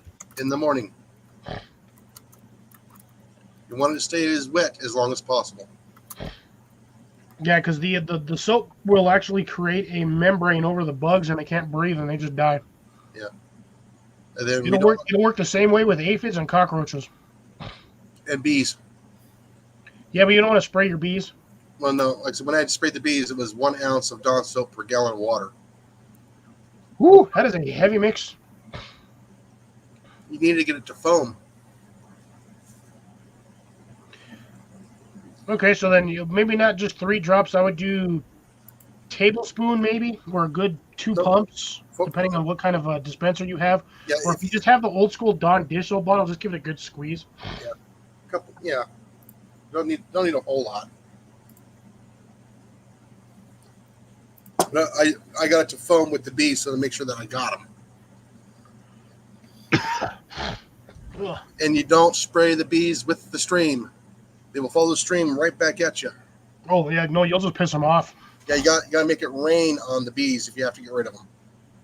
And then they think it's rain, and they just take it. They have no clue.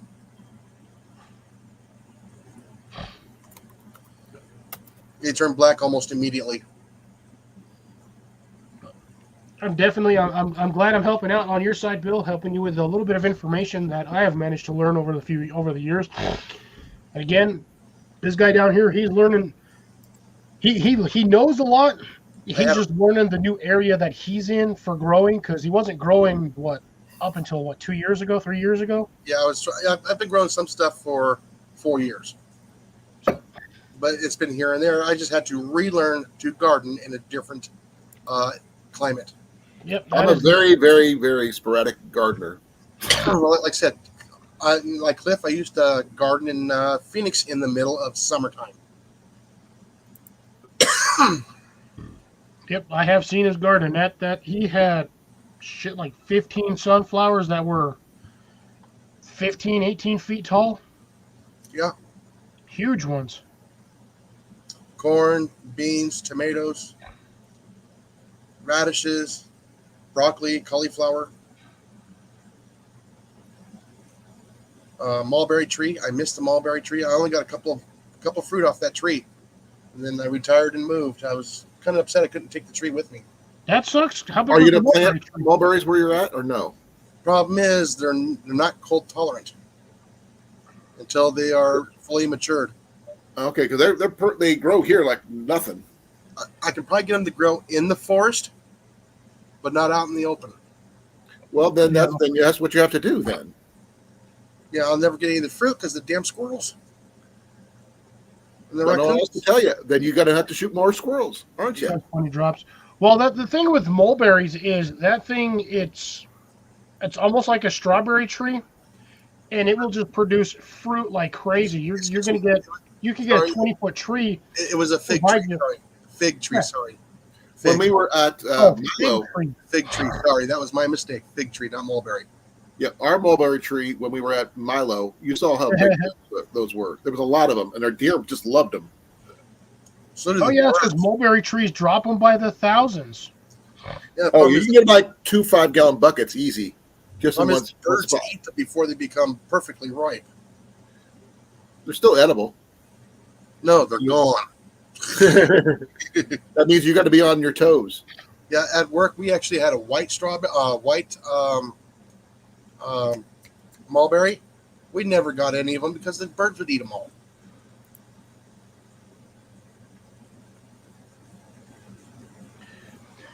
Yes, you can do them in 3-gallon pots. Most growers that do peppers, they usually do a 5-gallon pot just to give them a little bit of extra room space. But yeah, you can do it in a 3-gallon pot or 3-gallon bucket.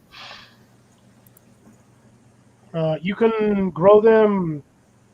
Shit, if you can get them cheap enough, trash cans or like I said, 5-gallon buckets, or about I would say a 12-inch by 10 or 12-inch planter.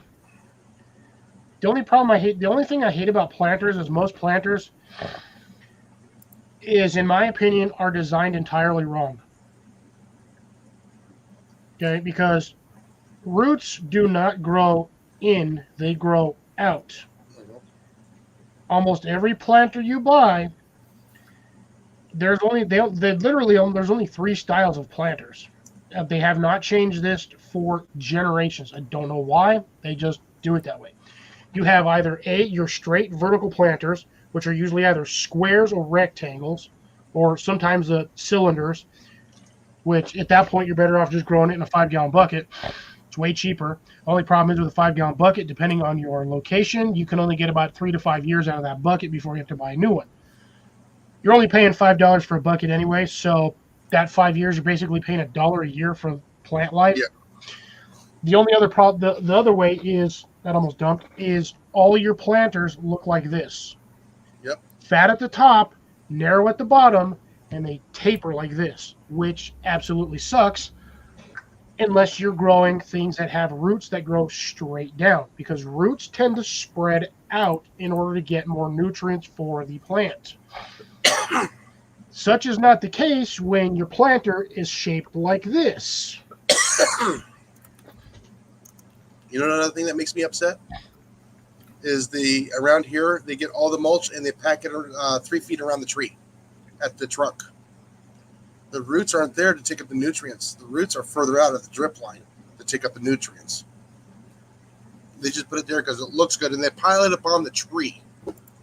So you're basically almost suffocating the tree. Yeah, you're choking out the crown of the tree. You don't want to, unless your tree is fully matured, you don't want to do that. Even then, it'll rot it out later on. It can. But you're not sitting there, for most of us that know it, I'm not an arborist personally. I just know, like, all the stuff that I've watched. The base of your tree, you don't want your mulch level higher than maybe 2 inches deep. If you go any deeper than that, it doesn't get any air and you could rot the soil out. On the outside, it's not a problem because your tree roots are already from the base of that tree. That stuff does this and goes way down here. It's about a foot from the surface is most of your roots. Depends on the tree. Most trees, it's going to be a foot along the top of below the surface, because that's where all the nutrients are going to be. We'll get a cottonwood tree. And the water. That stuff, I've never seen a cottonwood, like a main cottonwood line, a cottonwood root, deeper than 6 inches. My dad hated cottonwood with a passion. Oh, that stuff, I have those things. That is the most invasive tree. Oh, they ground plant. Substance that turned my dad's hands black. When he worked at the sawmill, he would complain he could never get it off his hands. Yet other people praised it because you can make fiber out of the seed pods. Yep, 5-gallon pots for tomatoes. You can probably grow them in 3 gallons too. Tomatoes actually have surprisingly a shallow root base, despite how big those plants can get. That is why you do not normally see wild tomatoes growing just out on the ground. You see tomatoes are always grown 99% of the time on some sort of trellising system, or a trellising system that you can lower. There are certain varieties of tomatoes that single stem, roughly the size of a marker, or we'll say about this big, that's about an inch. We'll get that center stem. You'll get your the suckers, so-called suckers, and you'll start getting all your tomatoes off of that. Well, that plant, what it does is as that plant gets taller and taller, it starts to sink. And if you get that plant to spiral the right way, you can get a tomato plant that can grow 30, 40 feet long. And yes, these things will grow ridiculously long if just left alone to their own devices. You have to maintain your tomato plants. And you just drop them little by little. And you can get tomatoes like crazy. That is the worst rooting tree ever. Is that an elm tree? Ficus. Yeah, the root system What on exactly that is is a ficus? ridiculous. Do you know how many blades we went through on our mowers because of these trees? Oh yeah, they're surface roots. You get it. What is a ficus? It comes in I've heard of from it. I don't know what it is. it comes in from like India area and Southeast Asia. Now, what is it? Doesn't tell me what it is. There's another name for it is the rosewood tree, Okay. and they're in East India. Okay, that's another name for it because this tree would have red and what in the Is the world? wood good for anything? Yeah, smacking the crap out of your kids when they piss you off. No, I was thinking about you can make anything out of it, like any furniture or. Oh yes, look up rosewood furniture. Is that what it is? Yes, Rosewood is I've had rosewood very, flute very before. expensive wood. fucking expensive. It'll be shit. a red and a cream-colored wood grown together in that tree. They actually make flutes out of the wood. Wooden You can. flutes. Look at some of the tables that come from overseas. Some of that furniture, some of the carpentry work with the with those. The artwork is unbelievable, beautiful. Okay, that's good to know. So that does have a purpose. It is very hard to cure though. But you Without can't it dry getting it. split when Oh, you're drying okay. it. You got to slow kiln dry it then. Yeah. Real slow. So apparently Jeff had a mulberry tree and they had to cut it down because it was getting a little too dangerous for, I'm assuming, either the property or the location that it was. I just I've- wanted to get a bow out of it. That was my big thing about that tree. So I would say 7 gallons is a little too excess for melons because they're not going to have they don't have a deep root base. Yeah, You I don't can know. probably grow a melon in a 3-gallon bucket or a pot. 5 gallons probably recommended just for nutrient value, so you can get more soil in there. But Yeah. it really depends on what you want to do with your melons. If you're trying to grow a short melon or a short melon plant, or if you're trying to grow, say, like what you had the first time, Bill, with those big old pumpkins. If you want to, say, grow like a 5 or 10 pound, 20 Right pound up, CR. pumpkin, Yeah, then like- let them- I don't know if that's the true rosewood tree or not, but it has all the characteristics of it. look at the. I'm not sure if you guys can see the red in this, like that. I kind of want to say that that's not rosewood. Normally, rosewood is more like, it's almost like a blood red color. It is dark red. It's very, very dark red, and it's got like a cream color to it next to it. Well, this is what I plan on putting on scales of a That- knife that I'm gonna have made. That reminds me of either oak or ash. But with that much reddish purple, not maple, Could be maple, but like rock maple maybe. yeah, I'm not an arborist, so I don't know cross sections of trees other than like a few varieties. Like, you Yeah, show my me a dad was cross-section the of wood a pine expert. tree, Not me. He I was know a what pine tree looks like. I know what oak looks like. I know what cherry and redwood looks like. ash. Ooh, looks like CR wants to pop up tonight. Yep, there he is. No, he's not. Is it CR? Yes, I am. It's just a I big am. C and R. That's all it is. See, it's an R. And seed R. No. It's a C. It's an R. Yeah, you're talking about seed, right? So what creature is that? So what supposed did I to be, CR? Is that Oh, just be a I wonder if critter? his name is Candace. Candace? Candace. What about Krampus? Krampus. There's no P. Or an S. Colonel Crittenden. Hello, Jason. But yes, Colin. How you doing, Chris. CR? answer that question. What is Bill, that? grow bags do tend to Yeah. dry out Place is fast. high. One of these days, I'm going to get me a book of baby names, and when you're up here, I'm going to start listing all the baby names. See if I come close. Nice. That's a good size. That's a fairly decent sized tree. I mean, it's a small tree. It's only 4 Oh, feet. I'd probably say that tree's Bill says about he's judging you. 15, 20 years old. Yeah. What kind of oak tree is that?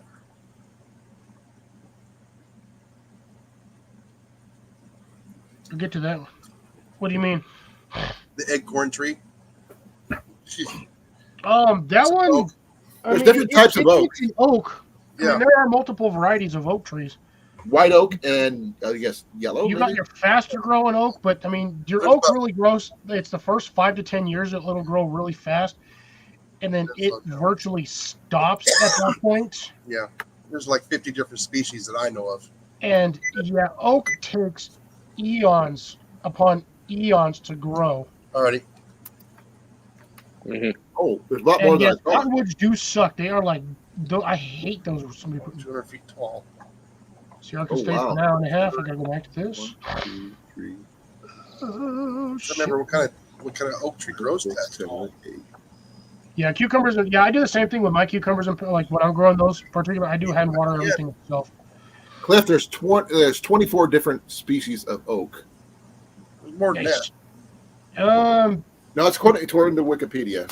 A lot of the stuff there, Doug, I have either eaten myself, I have given off to neighbors, family, and friends.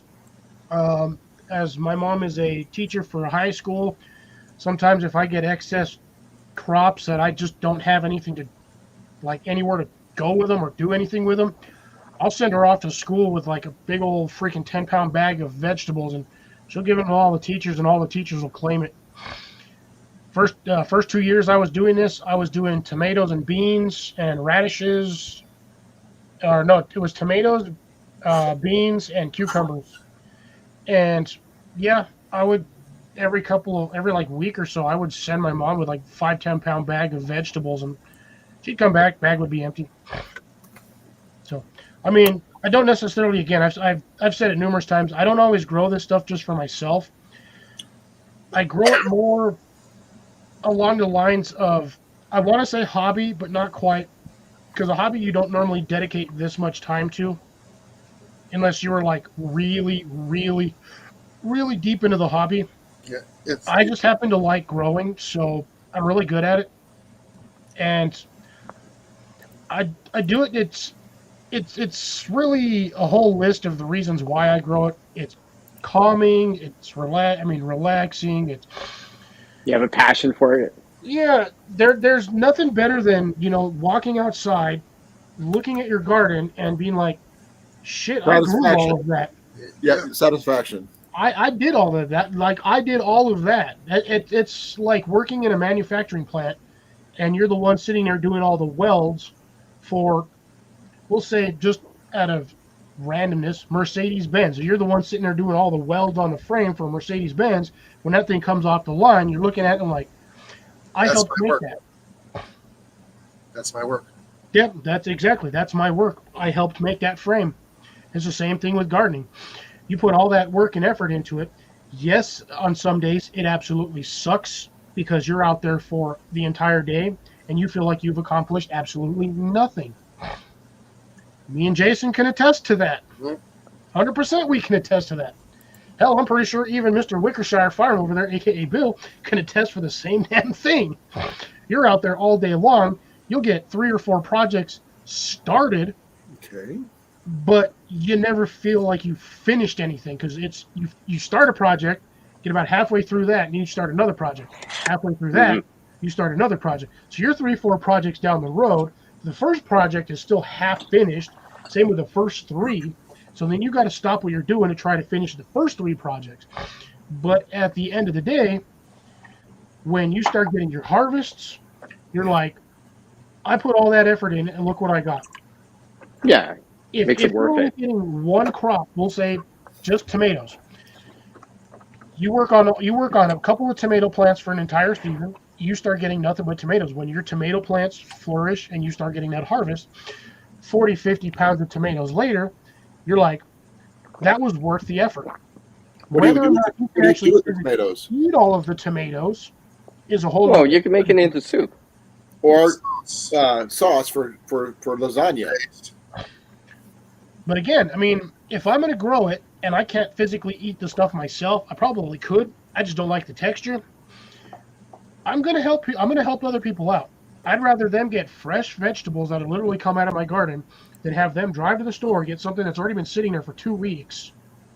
They'll get it, put it in their fridge, and within like 3 or 4 days, it's already spoiling because of literally the temperature fluctuation, because you're going from a cold space to a warm space back to a cold space, which when you start doing stuff like that promotes mold and decay.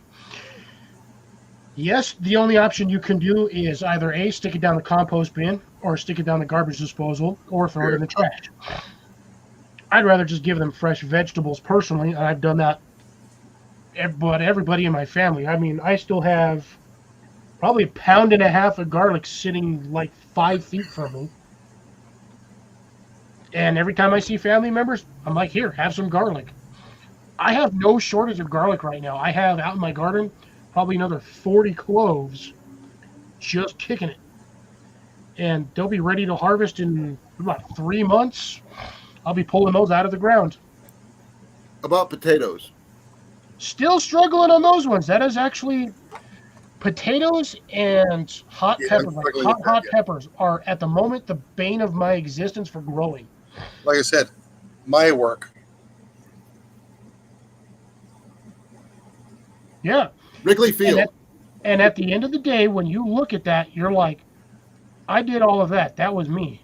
Is that your yard, or is that a baseball diamond? No, that's a ball field from one of the parks I used to work for. Yeah, this is Dawson Field there at Tempe, Arizona, at the Tempe Sports Complex.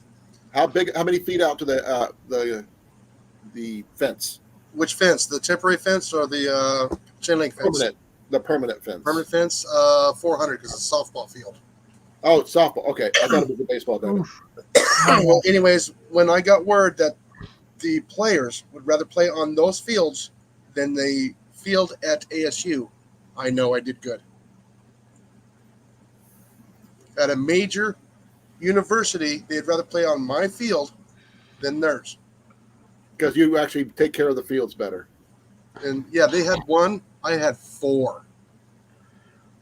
When I get down to the bottom of this, But I didn't do this by myself. I did the whole team. Those 25-gallon pots, Bill, I want to know how tall they are. Got pictures. Come post them. Yeah, but I was always the last one to leave that field to make sure it looked like that. Because I did all the work the last 3 days. Besides the mowing, I had to go out there with the sweeper and pick up all the clumps of grass. So that's why I got those beautiful stripes. I was going to ask you about the stripes. Yeah, I did that with a sweeper, turf sweeper. I don't know what that is, but I'll take your word for it. It's essentially the same thing as the street sweepers. Yeah, fingers. I remember that they had a chain thingy that they used on a lot of the ones I've seen, but I don't know that's a flail mower. That's what they do to flatten out the dirt on the actual dirt track of the ball field. Yeah, but this is a bunch of little rubber fingers. Yeah, that are kind of soft, and it actually rakes everything off the top of the turf, and it lays it down. Oh, okay. Nice and pretty. It's essentially a street sweeper for grass. Mm-hmm. Okay. You know those little rollers in the back of it? Well, there's 2 of them, but they're fingers without the bristles. I bet you really hate it when outfielders have to slide and skid their cleats into the grass. No, I'm not. After that day, we were done with the field. We were just done for the season. That was actually for a tournament. We did for 13 years. I was the one that did the infields, put in all new pegs, all new. Look at this guy. Yeah. All new. What's this? What's this? United States of America notes. So 1/2 deep. Those look like radishes from the. Well, it's peppermint. Ooh, wow, I actually got peppermint. Where's that from? Actually, I got it as a gift, to be honest. I just brought them out right here. That's cool, though. Yeah. That from Cliff? No, it's from someone else. No, it's from Guaranteed those aren't for me. You said Minnesota? Minnesota. Mark? Mark no, is in a friend of mine. A friend of mine. Oh. Now, who's in Minnesota that we know? I don't know Marshall anybody in Wisconsin, right? Minnesota. Ajax. Well, but no. And I don't really Johnny know Ajax all that well. I see him here and there, and that's about it. I said when I go up things, I usually send links to him, but StreamYard and Facebook have not been meshing lately. Bill, on that one, man, I'm more than happy to sit down and converse with you, talk about stuff. If Oh, you yeah. ever need information, man, you know where to find us. We're always here. I've got no problems helping out, even from far away. I can do the best I can. Not going to be able to do it 100%, but you might get 75 to 8, maybe 80% decent help from way down here. Remember, I Well- live in the desert. My climate is way different than yours. No, But no, you do Bill, know how to make your own soil, Cliff, really, really well. Bill, I used to use fish emulsion on the turf. It works. Oh, it works. It is just attracts all the bears. It is nasty to work with. It smells. It's sticky. Oh, it definitely is. I heard people use blood from the slaughterhouses too. Yeah, or what it's it's called called. Blood meal. Yeah, blood meal. It's just dehydrated and powdered blood. That I heard that works By well the way, too. stinks to high hell. I'd rather use the blood meal than the fish emulsion because it'll wash Yeah. off. I saw them use it on Well, Homestead Rescue for making raised garden beds. So in a place that has zero ground, that's you can farm in because the ground was nothing but clay. In one night, I would use a 55-gallon drum of fish emulsion for the fields. Every 2 weeks. I bet not the game after that they didn't like it. No, we'd water it in before the sun would come up. I would be there at midnight, and I would start on one field. By the time I'm on my third field, the sprinklers are already on the first field. And the smell would go away. Yeah, after we watered it, yeah. The I was majority, gonna say, fish emulsion will usually 95% sit of there the for about a smell day. would go away. It was gone after 3 days. So there was no like game the next day type of situation. Yeah, there were games the next day. I can imagine the players the next day I would doing be that. finishing up at around about 7:30 in the morning, and they were already starting to play soccer on them, and the sprinklers were still going. Oh wow! Yeah, they don't care. Soccer players don't care if it smells funny because they're used to that stuff. Well, yeah, they're used to being smelly there in the Phoenix area, anyways. I'm sweating. Hey, I agree with you on that one, Bill.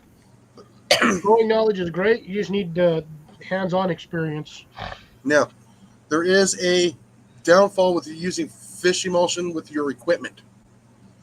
You must use Dawn soap and run it through your equipment.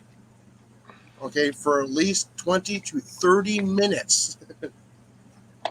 Rinse it out and put in a sterilizer and rinse that out. Hot or cold water? Cold water. Okay. If Good that's, enough. it will Don't actually do set hot up. water because It'll set up inside the hoses and the pump. If you don't clean it, and it turns into rock.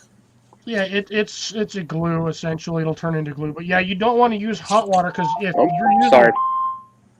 a plastic water tank, Mhm. which majority of those parks and fields they just had that big 250-gallon plastic tank. A 300-gallon tank on my truck. Or 300. You run hot water through that, what it does is it opens the pores on that plastic and that smell gets in there and you ain't never getting it out.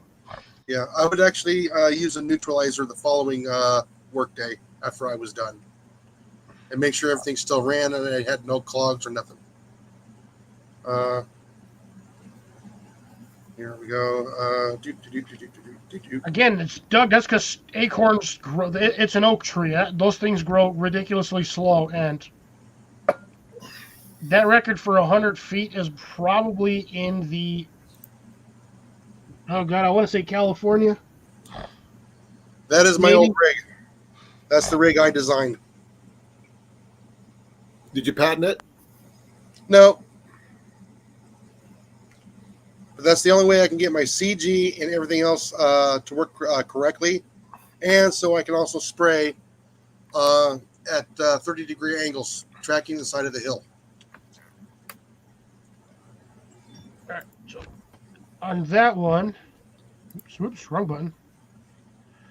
There we go. So obstacle has an issue with his peppers. So on the Yep. peppers front on that one, Hills like this, I'll be out there booming that hill, that steep, trekking the hillside with those with the truck.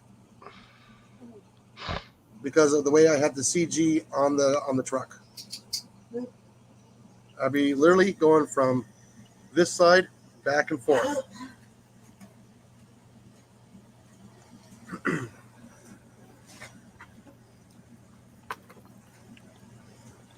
And here's another picture here of how steep that hill is.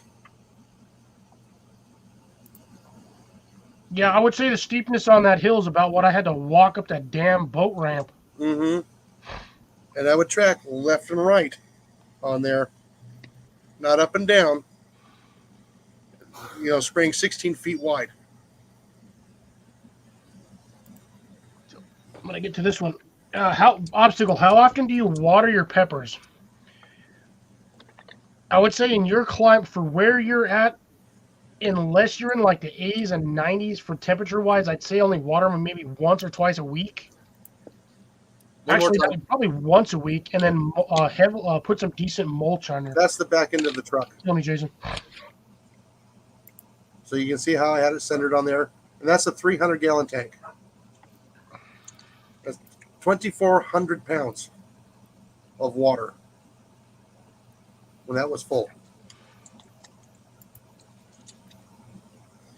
All right, I'm done. Unless you guys want to see the big rat. Yeah, we've You seen know- that 15-inch rat. We've seen. You know what I just realized? What time I is it? didn't. Well, that too. I didn't get that many peppermints from it. With it, I'm looking at the baggie. It's like so small. Pepper's not here right now. Oh, dude, you'd be surprised. Though. Those peppermint seeds are ridiculous. Those are actually some of the smallest seeds I've ever seen. Oh my gosh! I'm like, there's like 20, but it's so small. They literally look like grains of sand. Hold on, let me get a microscope so I can show you guys. No. I want to make a pepper joke because my pepper took a little bit over 30 years to grow. Ha ha ha ha. Oh yeah. Wait a minute. Okay. I'm a pepper. She's a pepper. Wouldn't you like to be a pepper too? You want to be my daughter? Dr. Pepper. Dr. Pepper? No, she's not a doctor. Dr. Pepper commercial. And I would be proud if she'd call her one if she was one. Okay. What's going on? Look what I started. Any of your on that one, Bill? Any of your slicers would be good. Romas would be decent for that. Oh. There's your standard round red ones. I can't remember the names of those ones. My brain just.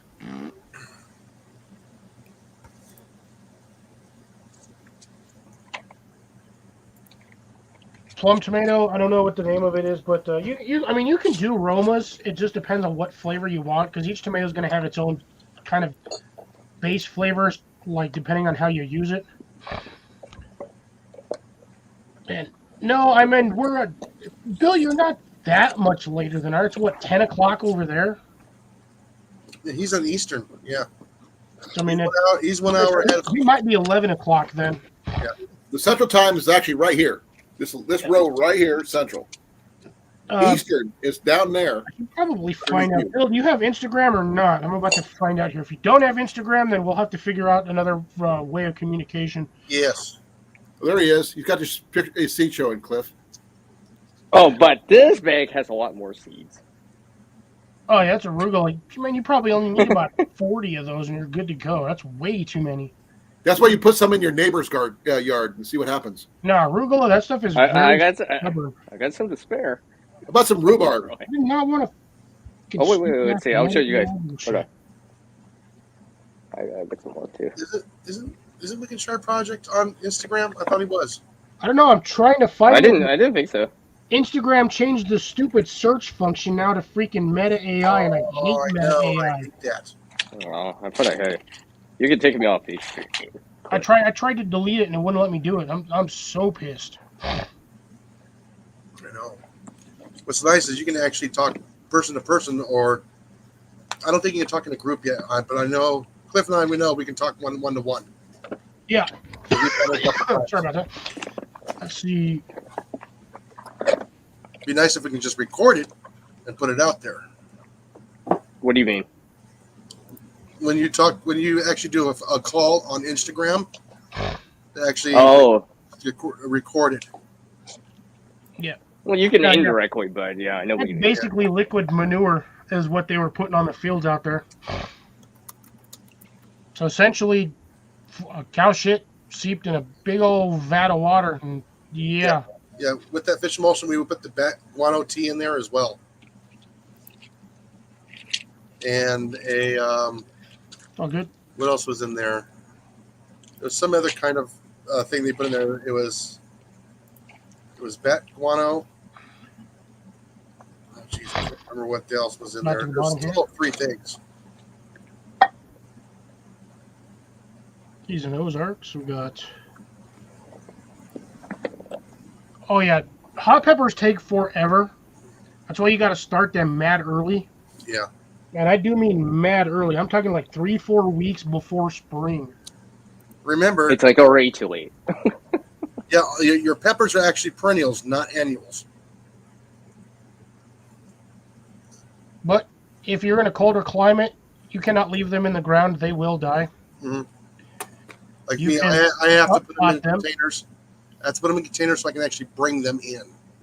Yeah, all you do is basically you just kind of pull it out of the ground or dig it out of the ground, shake off all the old dirt, put it in a new pot with new dirt, and just leave it in the greenhouse. If your plant doesn't go into transplant shock, you can actually get, if your greenhouse is warm enough, you can get peppers throughout the entire season off that plant. Yes, you can. I've already proved that. My first year. And those were some nice, beautiful tasting sweet peppers. Yeah, beefsteak is another one that's Yeah. that's a slicer, but it's also good for soups. Because those tomatoes get fat. Huge. You're talking like a 2-pound tomato. Now, I do like the Romas. The Romas are perfect for dicing and, again, for soups and or for salads or salsas. Yes. It's also, or what is it? The It's a more firm tomato. damn it, pico de gallo. Yes. It's a good pico de gallo tomato along with diced jalapenos, some onions, and some other things. And yeah, you can make Cilantro yourself and some lime juice.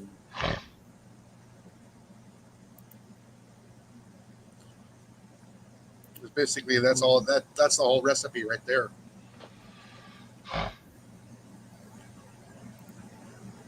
You could add a little bit of tequila to it, but I don't.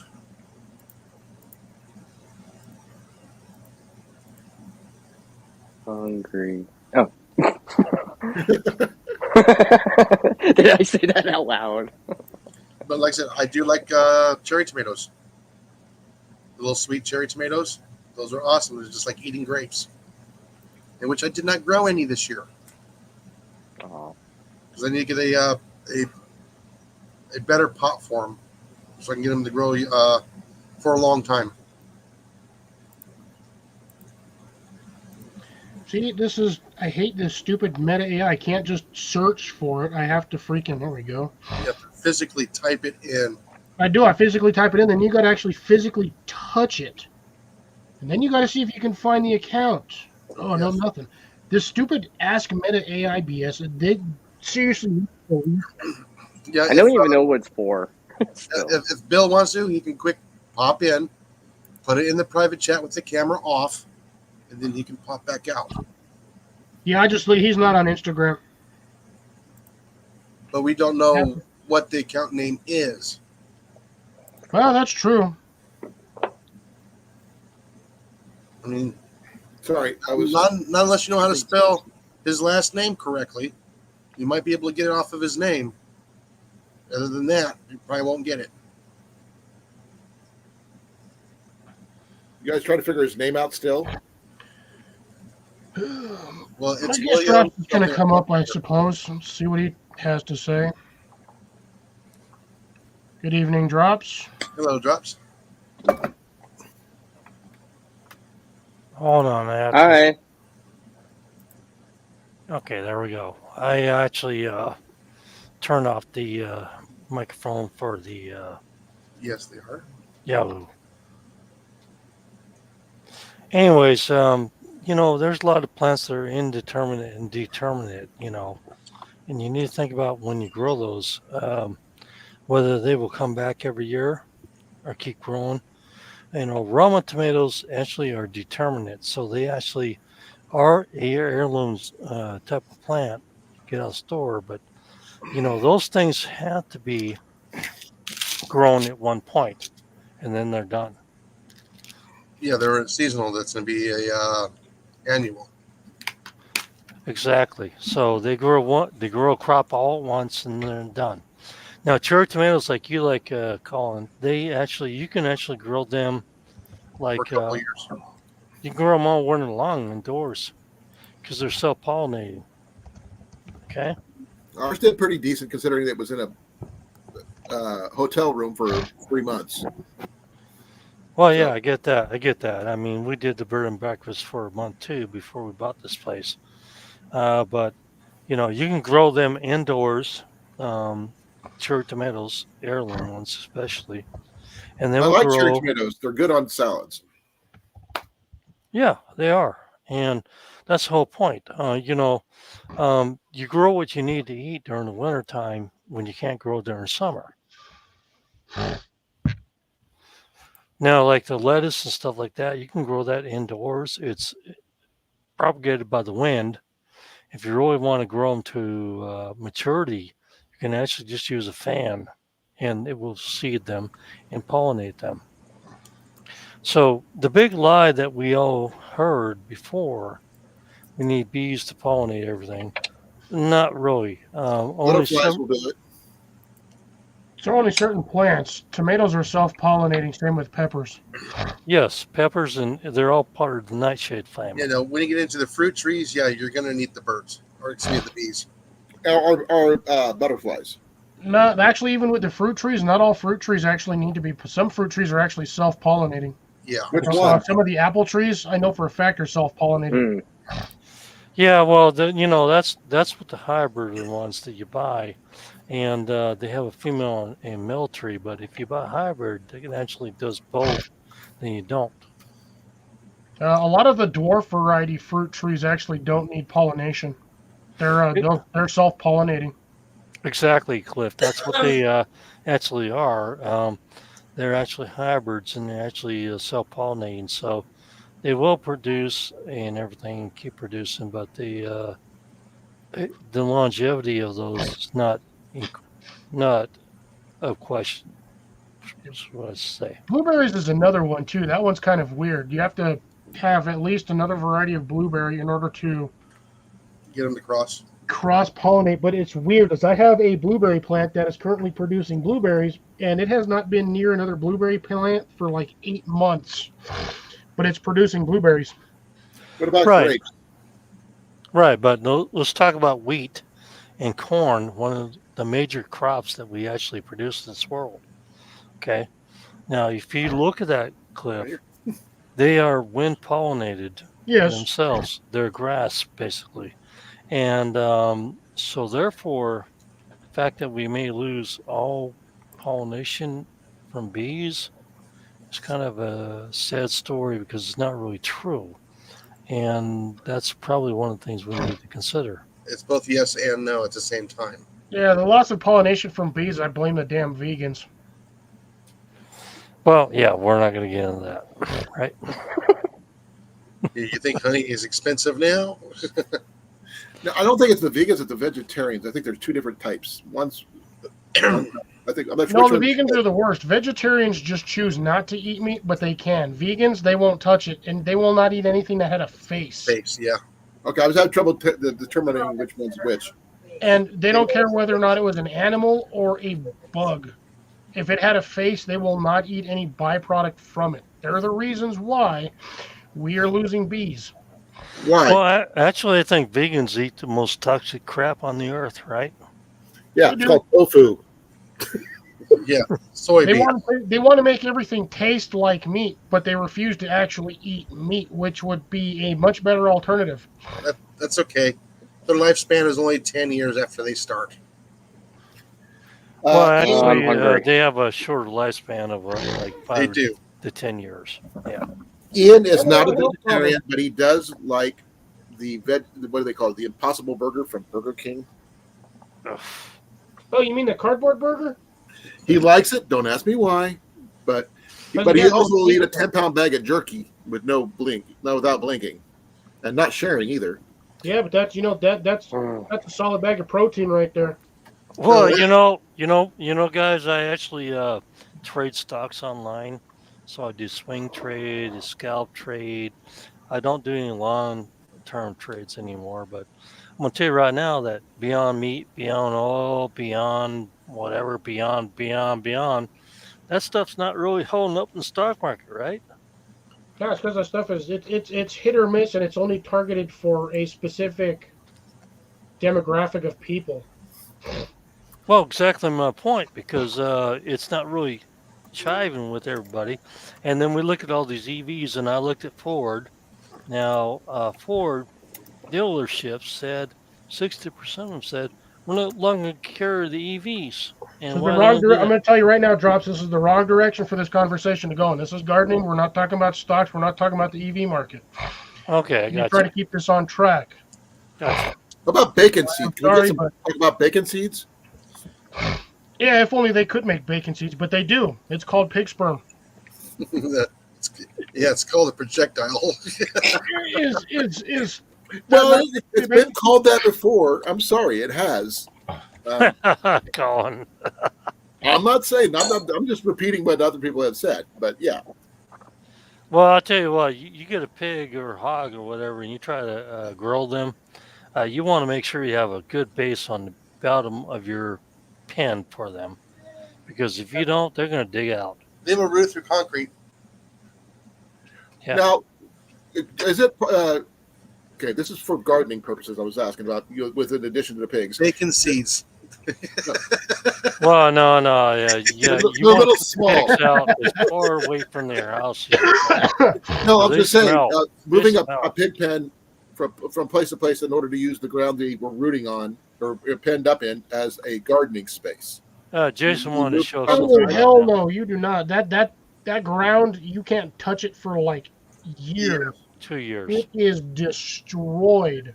2 Okay, years. I wasn't 2 sure years. if A it lot was of, being lot of fertilized or bad not. pathogens. Okay, what about a place where they had Well, horses? No. Goats. It's same. Colin, with pigs, you want to cover it for 2 years because you have to really roast the crap out of it to get the toxins out from pigs. What about chickens?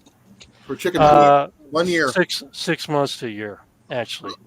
okay. I was just wondering because I've been watching a lot of Homestead Rescue, so bear with me. Yeah, you have to water the Jesus out of it.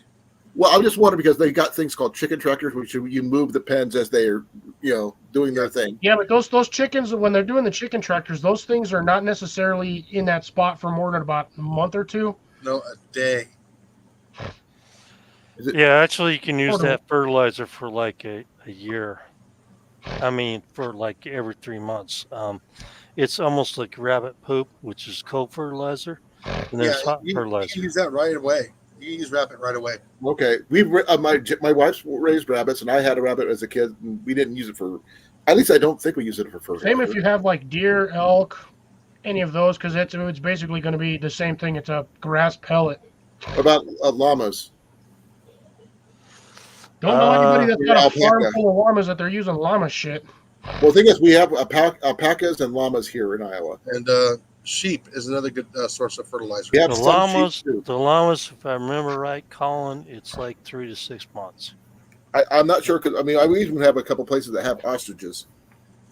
Yeah, because I will vouch for the sheep going through the land, because over in the Antelope Valley they had the wild poppy festival, and for years they could not figure out how it was declining,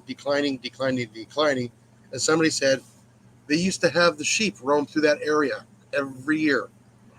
Their hooves would scuff up the soil. They would eat a lot of the stuff there. They would poop out. Yeah, it would put out Return nutrients. fertilizer to the soil, and therefore the poppies would grow. So they start bringing the sheep herders back through every year, and then the poppy fields came back. We also have some places that have goats. So Whichever one would work best Well- for. I think goats are creepy. But Well, like I no, said, actually, goats are actually very good because Yeah. they cut down on the vines and they actually root the soil, just like a hog, but better than that. I know you can eat the goats, you can milk the goats, and it's depending on what type of goat, you can even shear a goat.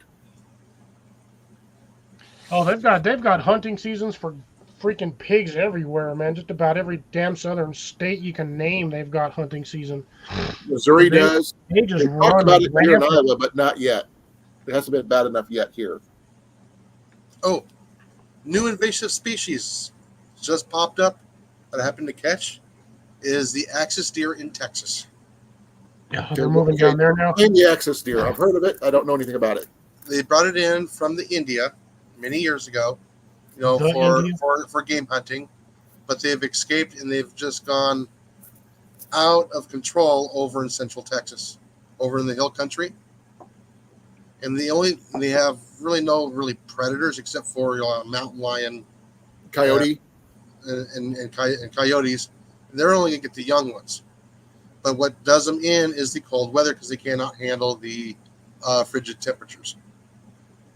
Now, That's so that means they're going to be pushing further south then. yeah. So basically, what it is there's no bag limit on them. So are you planning on going after them? That's a 5.5 hour drive. Yeah, but how much meat could you put in your freezer?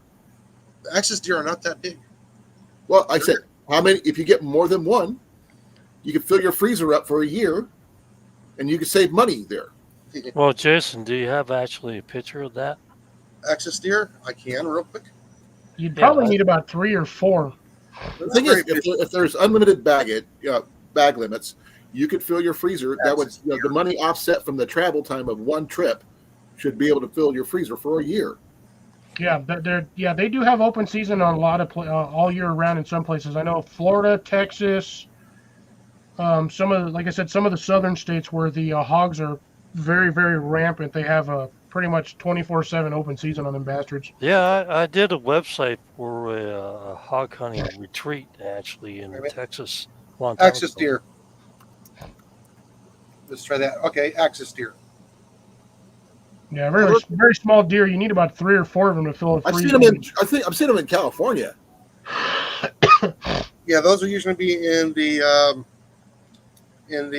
controlled spaces, but here in Texas, they've gotten outside the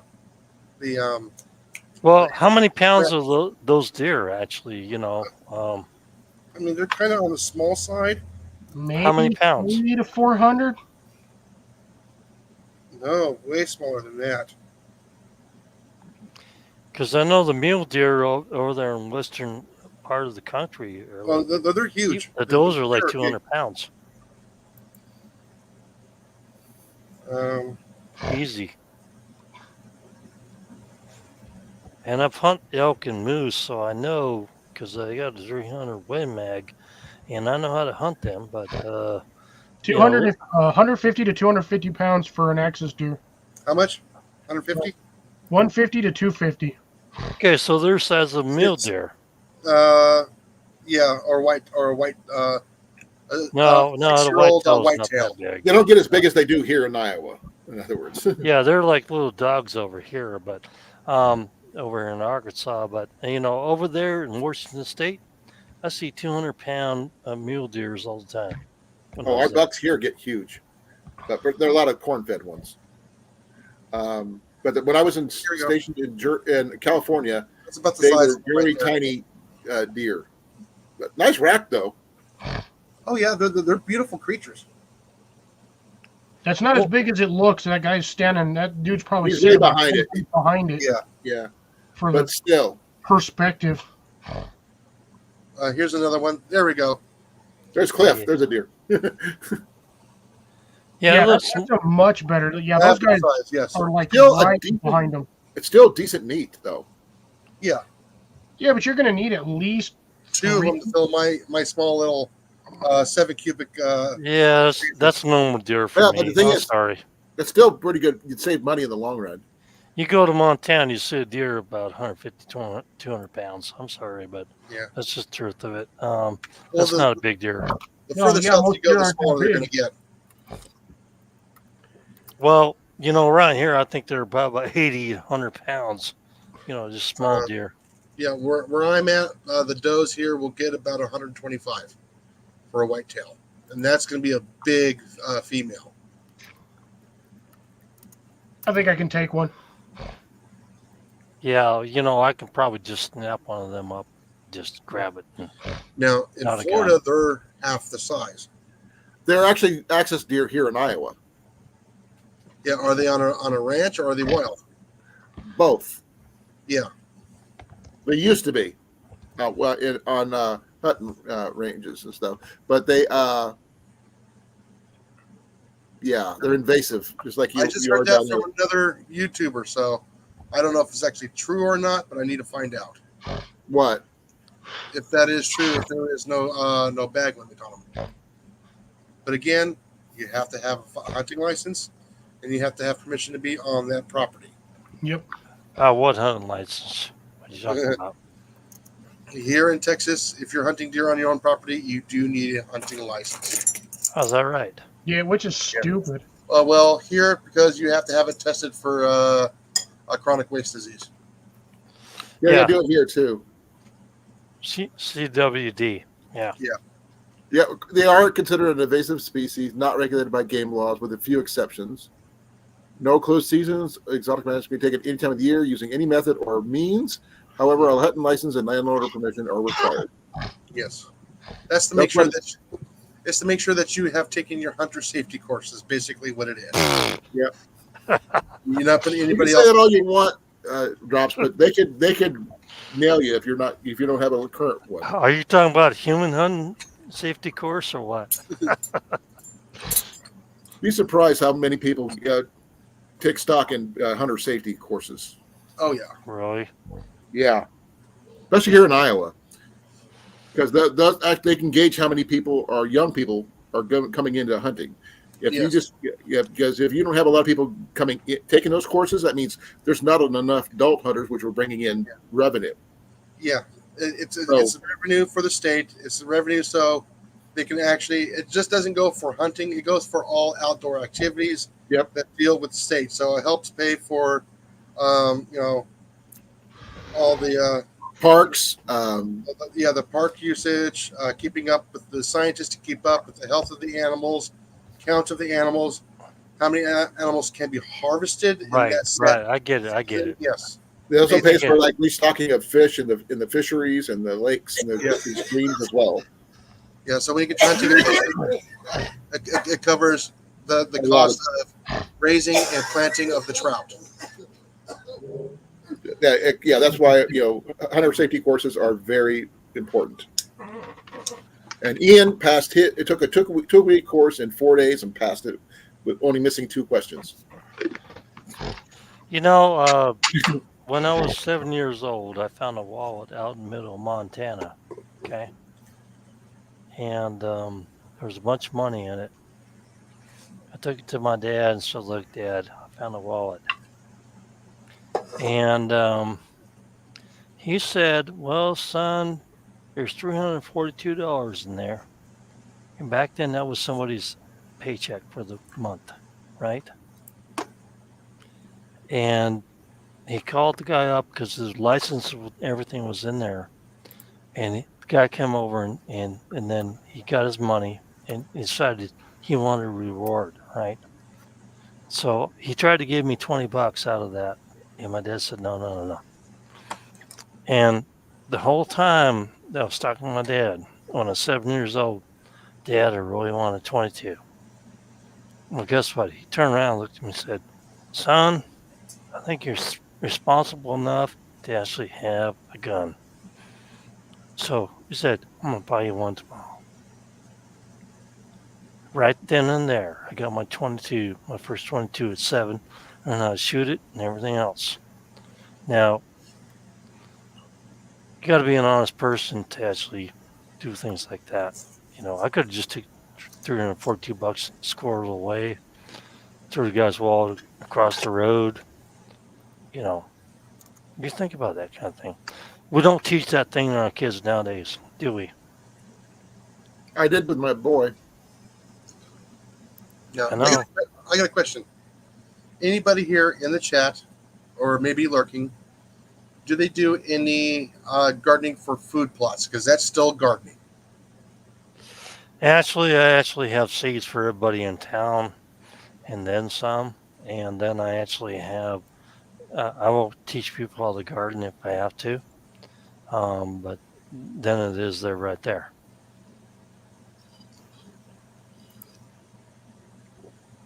My Yes. company's not about, people not learn how to garden. My company is about, one of my companies anyway. I have, I'm going to retire at the end of the year and open 3 new businesses. So I don't know if I'm going to really do that kind of crap. You know what I'm saying? I'd have no problems doing that stuff, but I have to find a piece of land to do it, and I don't know if anybody would be interested. Mainly, to be honest, a lot of plots. That's more of a UK thing, and I don't know why they don't do that here in the States. I think we should do more of that down here, but Well, food plots are like, we do that actually, Cliff. We yeah, actually, a lot we here actually in the south. I don't see none of that down here. Yeah, they actually rent stuff off and they call it plots or whatever, acres and stuff like that. You Yeah, I rent know. your I know how plot. it works. It just nobody does that down in my area because Is that like everybody's a community too, garden type thing? they're too focused on wanting their land for themselves. They don't want to. There's multiple properties down here that I would love to purchase to try to do stuff like this, but I can't afford to. I've looked into these properties. They're looking $200,000-$300,000 for these properties with virtually nothing on them. And I mean literally nothing. The only thing that's on them is dirt and weeds. No water, no utilities. Oh, they have access to electric, but you still have to put in the electric. So you have to pay the electric company to get that set up for you and whatever. And then you got to pay the water utility to get a water line from the main line or wherever their attachment's at, and you have to run it through your property. Yeah, I never actually considered stuff in New Mexico, even though my wife went through there and she was driving alone, by the way, because I was hauling stuff here, and she really loved New Mexico, especially all the dinosaur stuff and all this, everything through there. Oh, you guys drove through that side. Well, no, she really liked it, but she didn't really understand it. And when you look at that part of the country, you really have to really look at the resources that you can use. Because I went through all these reservation stuff, in the back roads, and it's not very charitable. And you have the shittiest roads in the world, by the way. I think, except for I've seen Russia. some shittery ones. You've obviously never driven through Montana. I've actually am from Montana. And They got some shitty roads up there. I've driven through a lot of states, and oh man, I think California's probably the worst. I would say Las Vegas has some of the crappiest roads. I would argue with Dallas, northern Dallas on the loop. Yeah, it's not very good. Ernie, how about are the roads in California? Those are bad too. No, I Actually, meant the roads aren't bad. It's the highways. They absolutely Freeways? suck and make no sense. Los Angeles. no, I meant road conditions, not the drivers on the roads. I'm talking about the road okay. conditions. The lanes are so Okay, narrow. I'll go back to here. Bus cannot pass a truck. Grace, how much did you pay for that when you were doing that? A couple hundred a month, or were you looking for like a season? Was it like a seasonal contract for a set amount? Yeah, see that's kind of what I want to do around here, but I mean, there's not a lot of people interested in doing what I'm doing. They will be here in a couple of years. Well, I'm very the prices familiar keep with getting worse New in front of Mexico. me. I'm very familiar with New Mexico, and the roads are still crap, and it's about as bad as Nevada. Actually, Utah has some really bad roads too. That's true. That's Molly true. says LA is the worst. I would probably have to agree with that one. I've driven through LA, and that's Only other place I can think of would be Boston. Some of the roads out here west of where we live right now, it's just really, really, really not that great either. You know? Like asphalt driving on a dirt road. Well, it's Arkansas. Come on. Come on now. You know, I'll be driving through there here in about 3 weeks. Where are you going to? What is it? The Waveland area was it the Blue Lake? You gonna do a meet up there? Yep. I just told everybody this year I'm not gonna do a meetup. I just don't have time, and I've been doing so much stuff, and I basically had to take out a water heater, I had to take out a cabinet and stuff, put a new water heater and wire it up, and then I had to do like this and that, and it's like I don't have any time right now to do any meetup, so.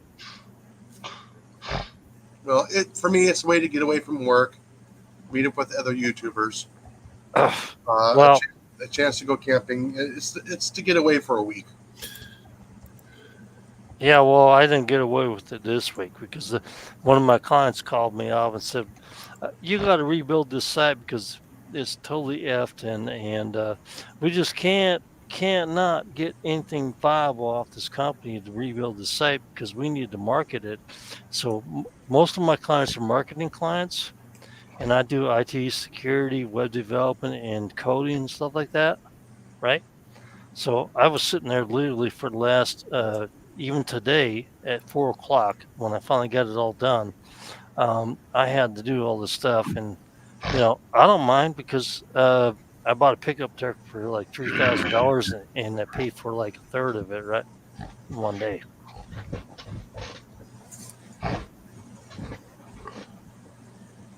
Well, bam. All right, so I guess Boston's not that bad, unless you're down in like the ghetto areas of Boston or like the. Well, for instance, the roads here in Texas are actually quite good. We did not know there was no problems with the bridge. They were out here last week redoing all the seams on the bridge. Oh wow! Yeah, we couldn't tell driving on it. They were out here redoing the joints. Well, Jason, we're out There in you go, the sticks. ghetto areas. That's what I was talking about. What they consider the Bronx or whatever. That's what I was thinking about in Boston.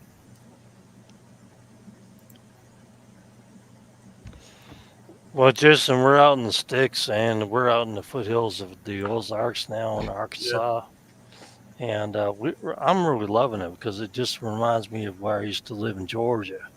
So I'm glad to get away from Washington State. I just really loathe it.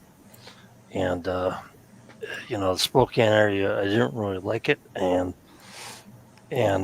right now we got rolling foothills and mountains and stuff like that. And so everything's going good here. So we're just really loving it right here. Well, what's your nearest major city? Pocahontas. Oh, okay. I'm not even going to touch that one. Well, I had a big dream one time ago, like years ago, that I remember what happened to the last guy that had a big dream. He got shot. Yeah. No, actually, I dreamed years ago that I lived around Pocahontas, and I was like, "What the hell is Pocahontas?" And now I live around Pocahontas. Native girl that talked to birds.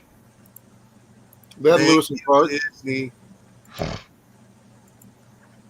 Well, no, it's kind of funny though because if you dream about something years ago, like 50 years ago, and then you live around Pocahontas, isn't that kind of funny? Coincidence? I don't Perhaps. think so. I don't think so. The coincidence is living near Ottumwa, Iowa, growing up, and finding out that you become radar when you went in the service. That's coincidence. Yeah. When was the last time you did 78 hours in general quarters there, Colin? What was that again? When was the last time you did 78 hours in general quarters? That was over 20 years ago. Yeah, I did that too. I've been out for a long time though. I know, but we lived through that, and we thought we were going to go to war with Iran, didn't we? No, Well, mine was actually. Let's see, my major conflict back then was the Gulf War, so that was one I had to worry about. Da-da-da-da. So, it wasn't Afghanistan when I was in. It was the Gulf War. I didn't get any sleep there in 78 hours. Oh, Did you? I had the only cable TV in the entire building, and I had the entire barracks in my dorm room. I was floating on a ship. I wasn't, I was. but I was also I was on at the time I was on a training post. I was active duty on a training post. Yeah, I was on a Navy ship. Yeah, I sent a lot of people over though. I cut their orders. And it was not pretty. A lot of them survived, so I'm happy about that. So I got to talk to a lot of cool people. 20 more minutes, folks, and I'm ending this, regardless of where we are at in the conversation. Just FYI. Okay, I know the goat sheltered. I thought the goat, I said the goose, not the goat. No, you were talking about the seeds, that you little survival seeds you got, Cliff. Yeah, somewhere I got them in a box over here. Now, who are they from? Survival seeds. I don't know any. Is there a website or? Yeah, I have a website. Just go to Okay. survivalseeds.com. It'll pop it up right away. What contains in that survival seeds? So you get a variety of what they consider heirloom seeds. Whether or not they're actually heirloom is a whole nother pancake. You get a variety of beans. I know there's tomatoes, squash. I think that has onions. I would have to dig through the shit that I have over here. It's in one of the 7 boxes I have buried over here. I've got some that's I got Patriot seeds. I've got Yeah, that's who it is. Patriot seeds. Okay. Well, Jeff is still here. Oh, it's for $39.95. Oh, here, I'll give the link. I think it's got it. Patriot Survival Seeds. Here, I got the link. Well, some of the survival seeds you actually want to pick up is, the lettuce and the radishes are actually quick growing stuff. But see if they have what they have here. Yeah, black turtle bush beans, white dark red beet, sprouting calabrese broccoli, golden acre cabbage, Hale's best cantaloupe. Yeah, see, they changed their packaging. You used to get this big old plastic envelope, basically a Mylar sheet or Mylar bag, that would have about 15, 20 seed packs in it. Well, let me give you a heads up on the beans, okay? So that you actually just know. Most of the beans you buy in the store that are dry beans, you can actually grill them. Yeah, almost. You can germinate almost everything that you get from the store. The problem is the seed companies and global manufacturers tell you that you can't, so you're not tempted to try to grow any of that stuff. They're basically forcing you to buy seeds from their sister companies or their seed manufacturers or seed surveyors. Well, the sweet peas actually won't work on the shelf, and that's what they mostly sell.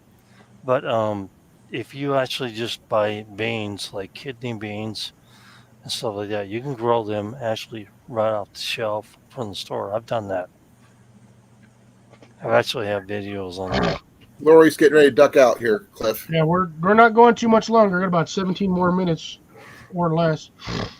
But was awesome. most of those beans you can grow off the store, right from the store, and you don't have to worry about it. Okay, quick question for Cliff or anybody else in the chat. What are Marglobe tomatoes? They're little round tomatoes, kind of like slightly bigger than a cherry tomato. Okay, because that's they have that in there. Because I've never heard. Yeah, that's one of them. I was trying to grow those last year. Basically, what it is, it looks like a grape cluster. You get one little vine, it'll have 10, 15 tomatoes on it.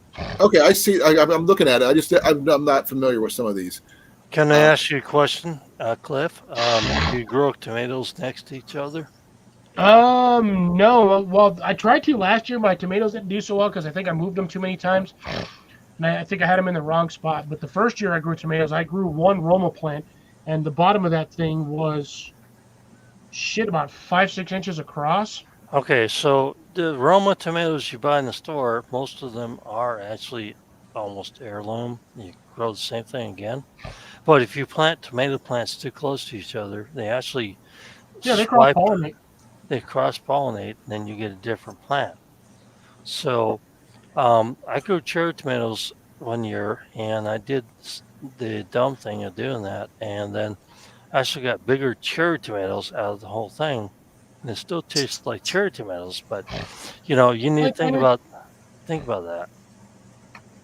Night, Lori. It's Oh, the same nice. thing with Well, peppers. congratulations on that, Jeff. No worries. What's crap on what happened? Read the comment. To Why what? post it on the screen? Oh, congrats. I didn't know how many daughters he had, so he never talks about his kids. He talks about his in-law, but that's about it. You never plant tomatoes of different types next to each other. You never plant peppers next to each other. Cliff did that. Because I think. if you have a hot and sweet one, No, somebody it's did. I true. remember. Now, peppers, you want a minimum distance of about 6 to 8 feet in between varieties, so you don't have it lessens the risk of cross pollination when you have them that far apart. exactly. Unless you want a cross pollination. Yes. What would you cross pollinate then? Poblano. Well, I would probably do a jalapeno and the chile tapines. I don't even know what that is. Those are those little round ones that I took to camp with us. Oh, It's not we me have that any of those. little- But I'm smart enough not to. I I like would the re- let it breathe. I would actually really love to cross pollinate poblanos with a nice hot pepper, because then I get a mild sweet pepper that's actually a little spicy, right? Something with a little kick, in other words. If I can manage to get them, I want to do a habanero and what is that stupid New Mexico variety hot pepper down here? The raton. Oh, what the hell is it? The raton pepper. What the hell is that called? You're the only one from New Mexico. You tell us. I have the package. I just can't remember what the name of the pepper is. You're asking us a New Mexican question. And we're not from there. We have like 3 varieties of specific peppers for like our area. One of them is the Sandia pepper. I actually know what he's talking about, but I can't remember the name. It sucks. It's a red and green Like pepper. my family there, Jeff. Trinidad. It's the Trinidad Scorpion. That's what I'm thinking about. I have some of them. Trinidad Scorpion with Carolina Reaper. I'd love to see the cross species between I them. don't have Carolina, but I have the You eat one of those, you'll be cleaning out your stomach real fast. I have the Carolina. All right. I don't Night, have Bill. Carolina, but I have the Scorpion. Also, Good night. good night, Sharon, if you're still here. If you just happen to be listening, can you let Bill play Night, next Bill. time? And I have the Ghost one, too, Night. by the way. Jeff has 3 daughters, 3 stepdaughters, and a stepson. Wow. He likes the numbers. He likes the number 3, doesn't he? 333 and 1. 333 and 1.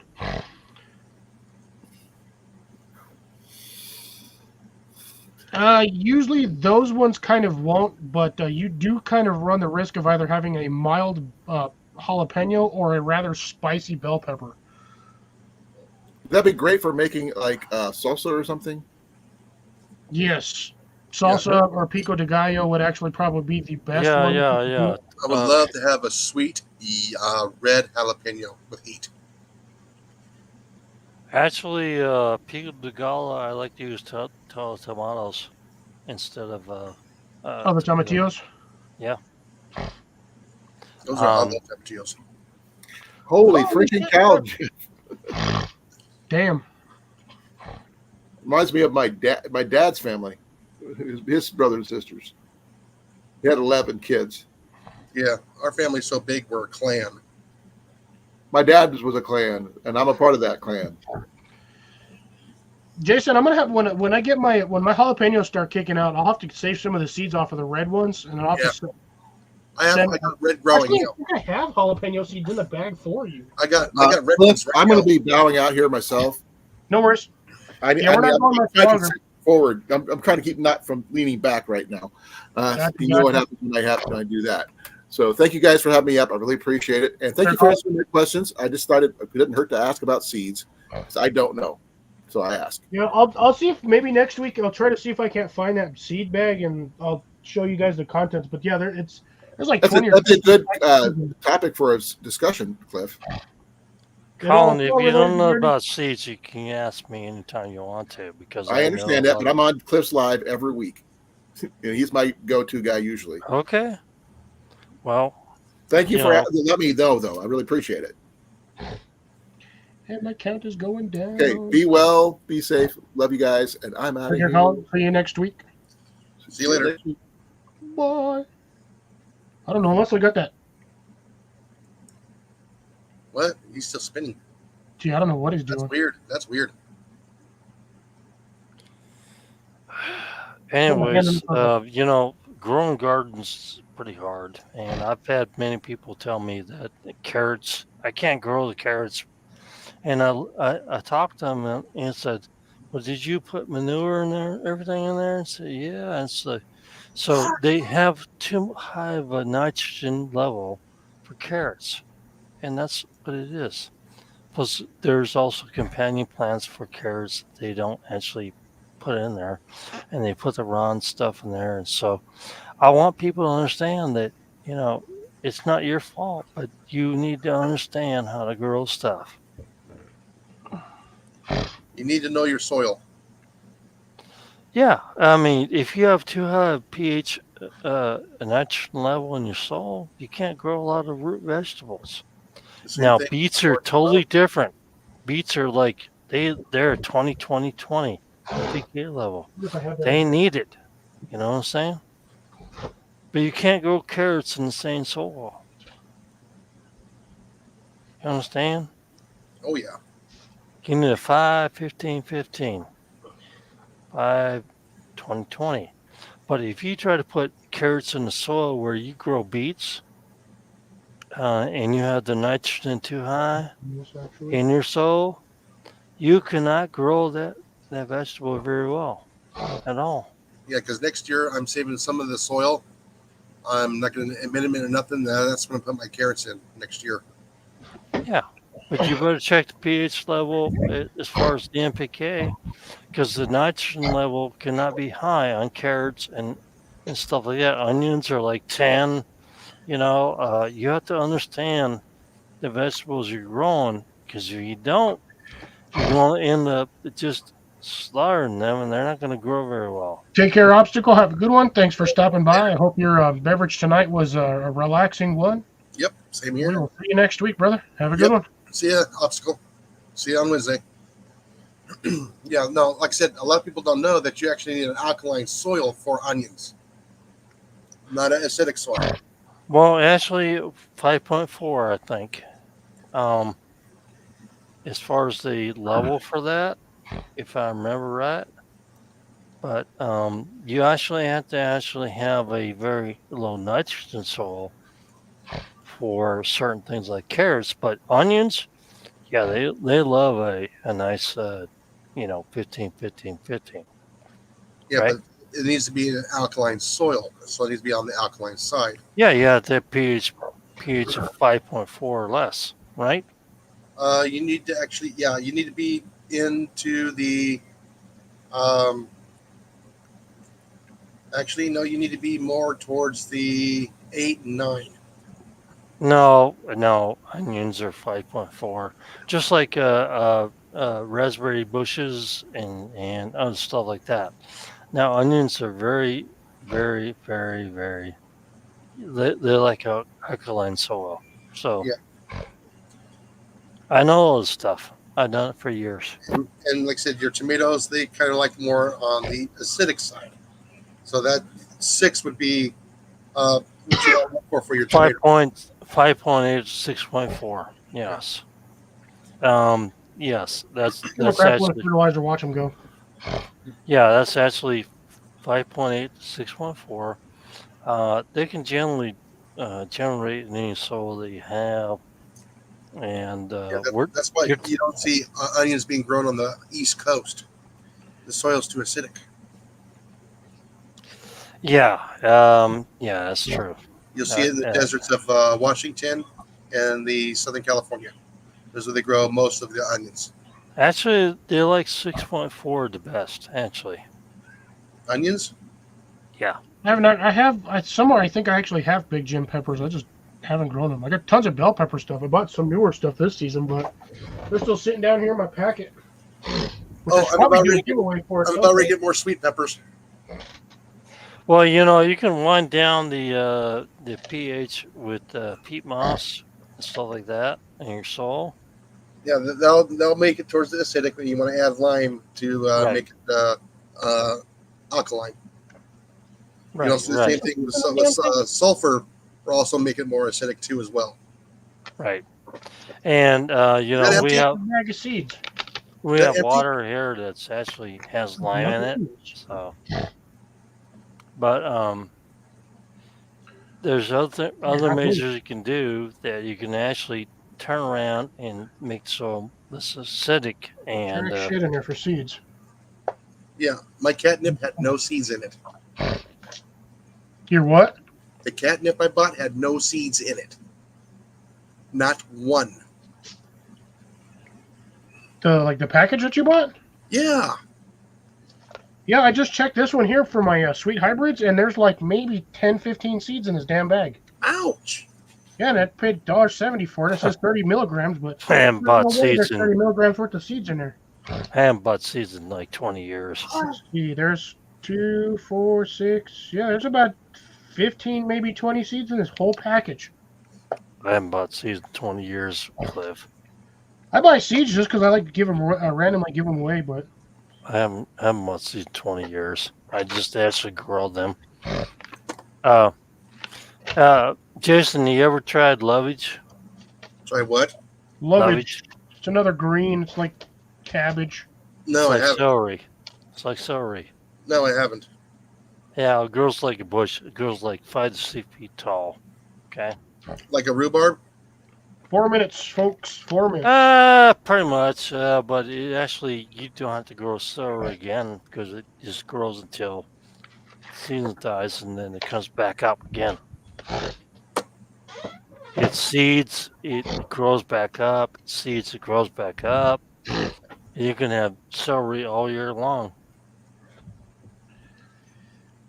You know, you plant it like a bush in the corner of your house or whatever, and it comes back up every year, and you never have to buy celery again. I just planted one over here, so hopefully it comes up. But yeah, it's 14 times more nutritional than celery. Well, celery is just basically water. Same with lettuce. Yeah.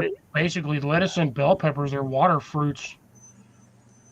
Well, basically, you don't have to buy celery again. Duh.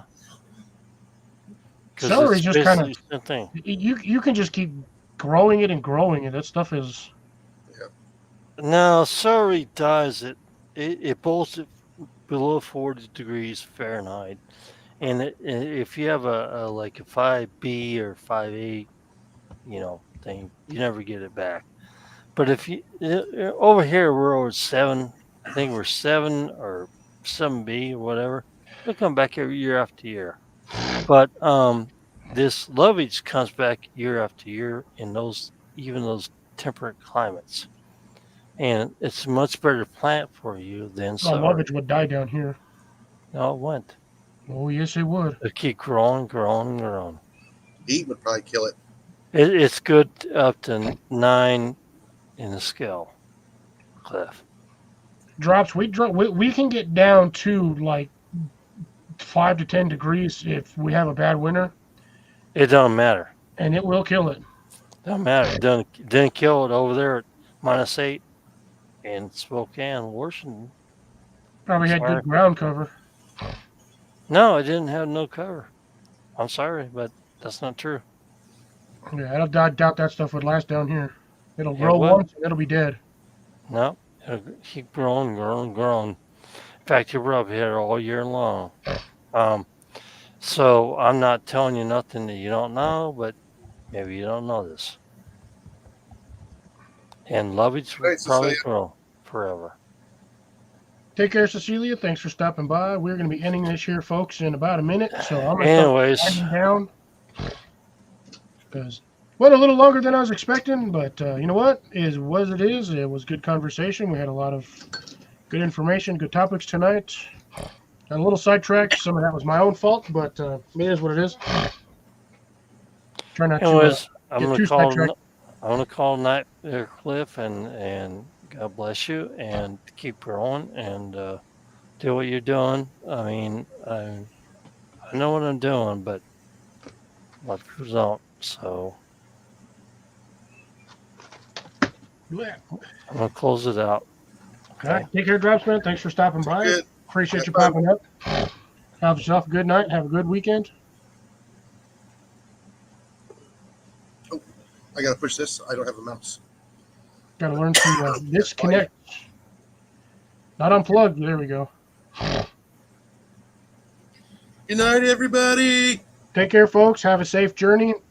Don't forget to, get out there, grow what you eat what you grow, and keep growing some more. And share it with your neighbors if you got neighbors that are lacking Keep food. growing.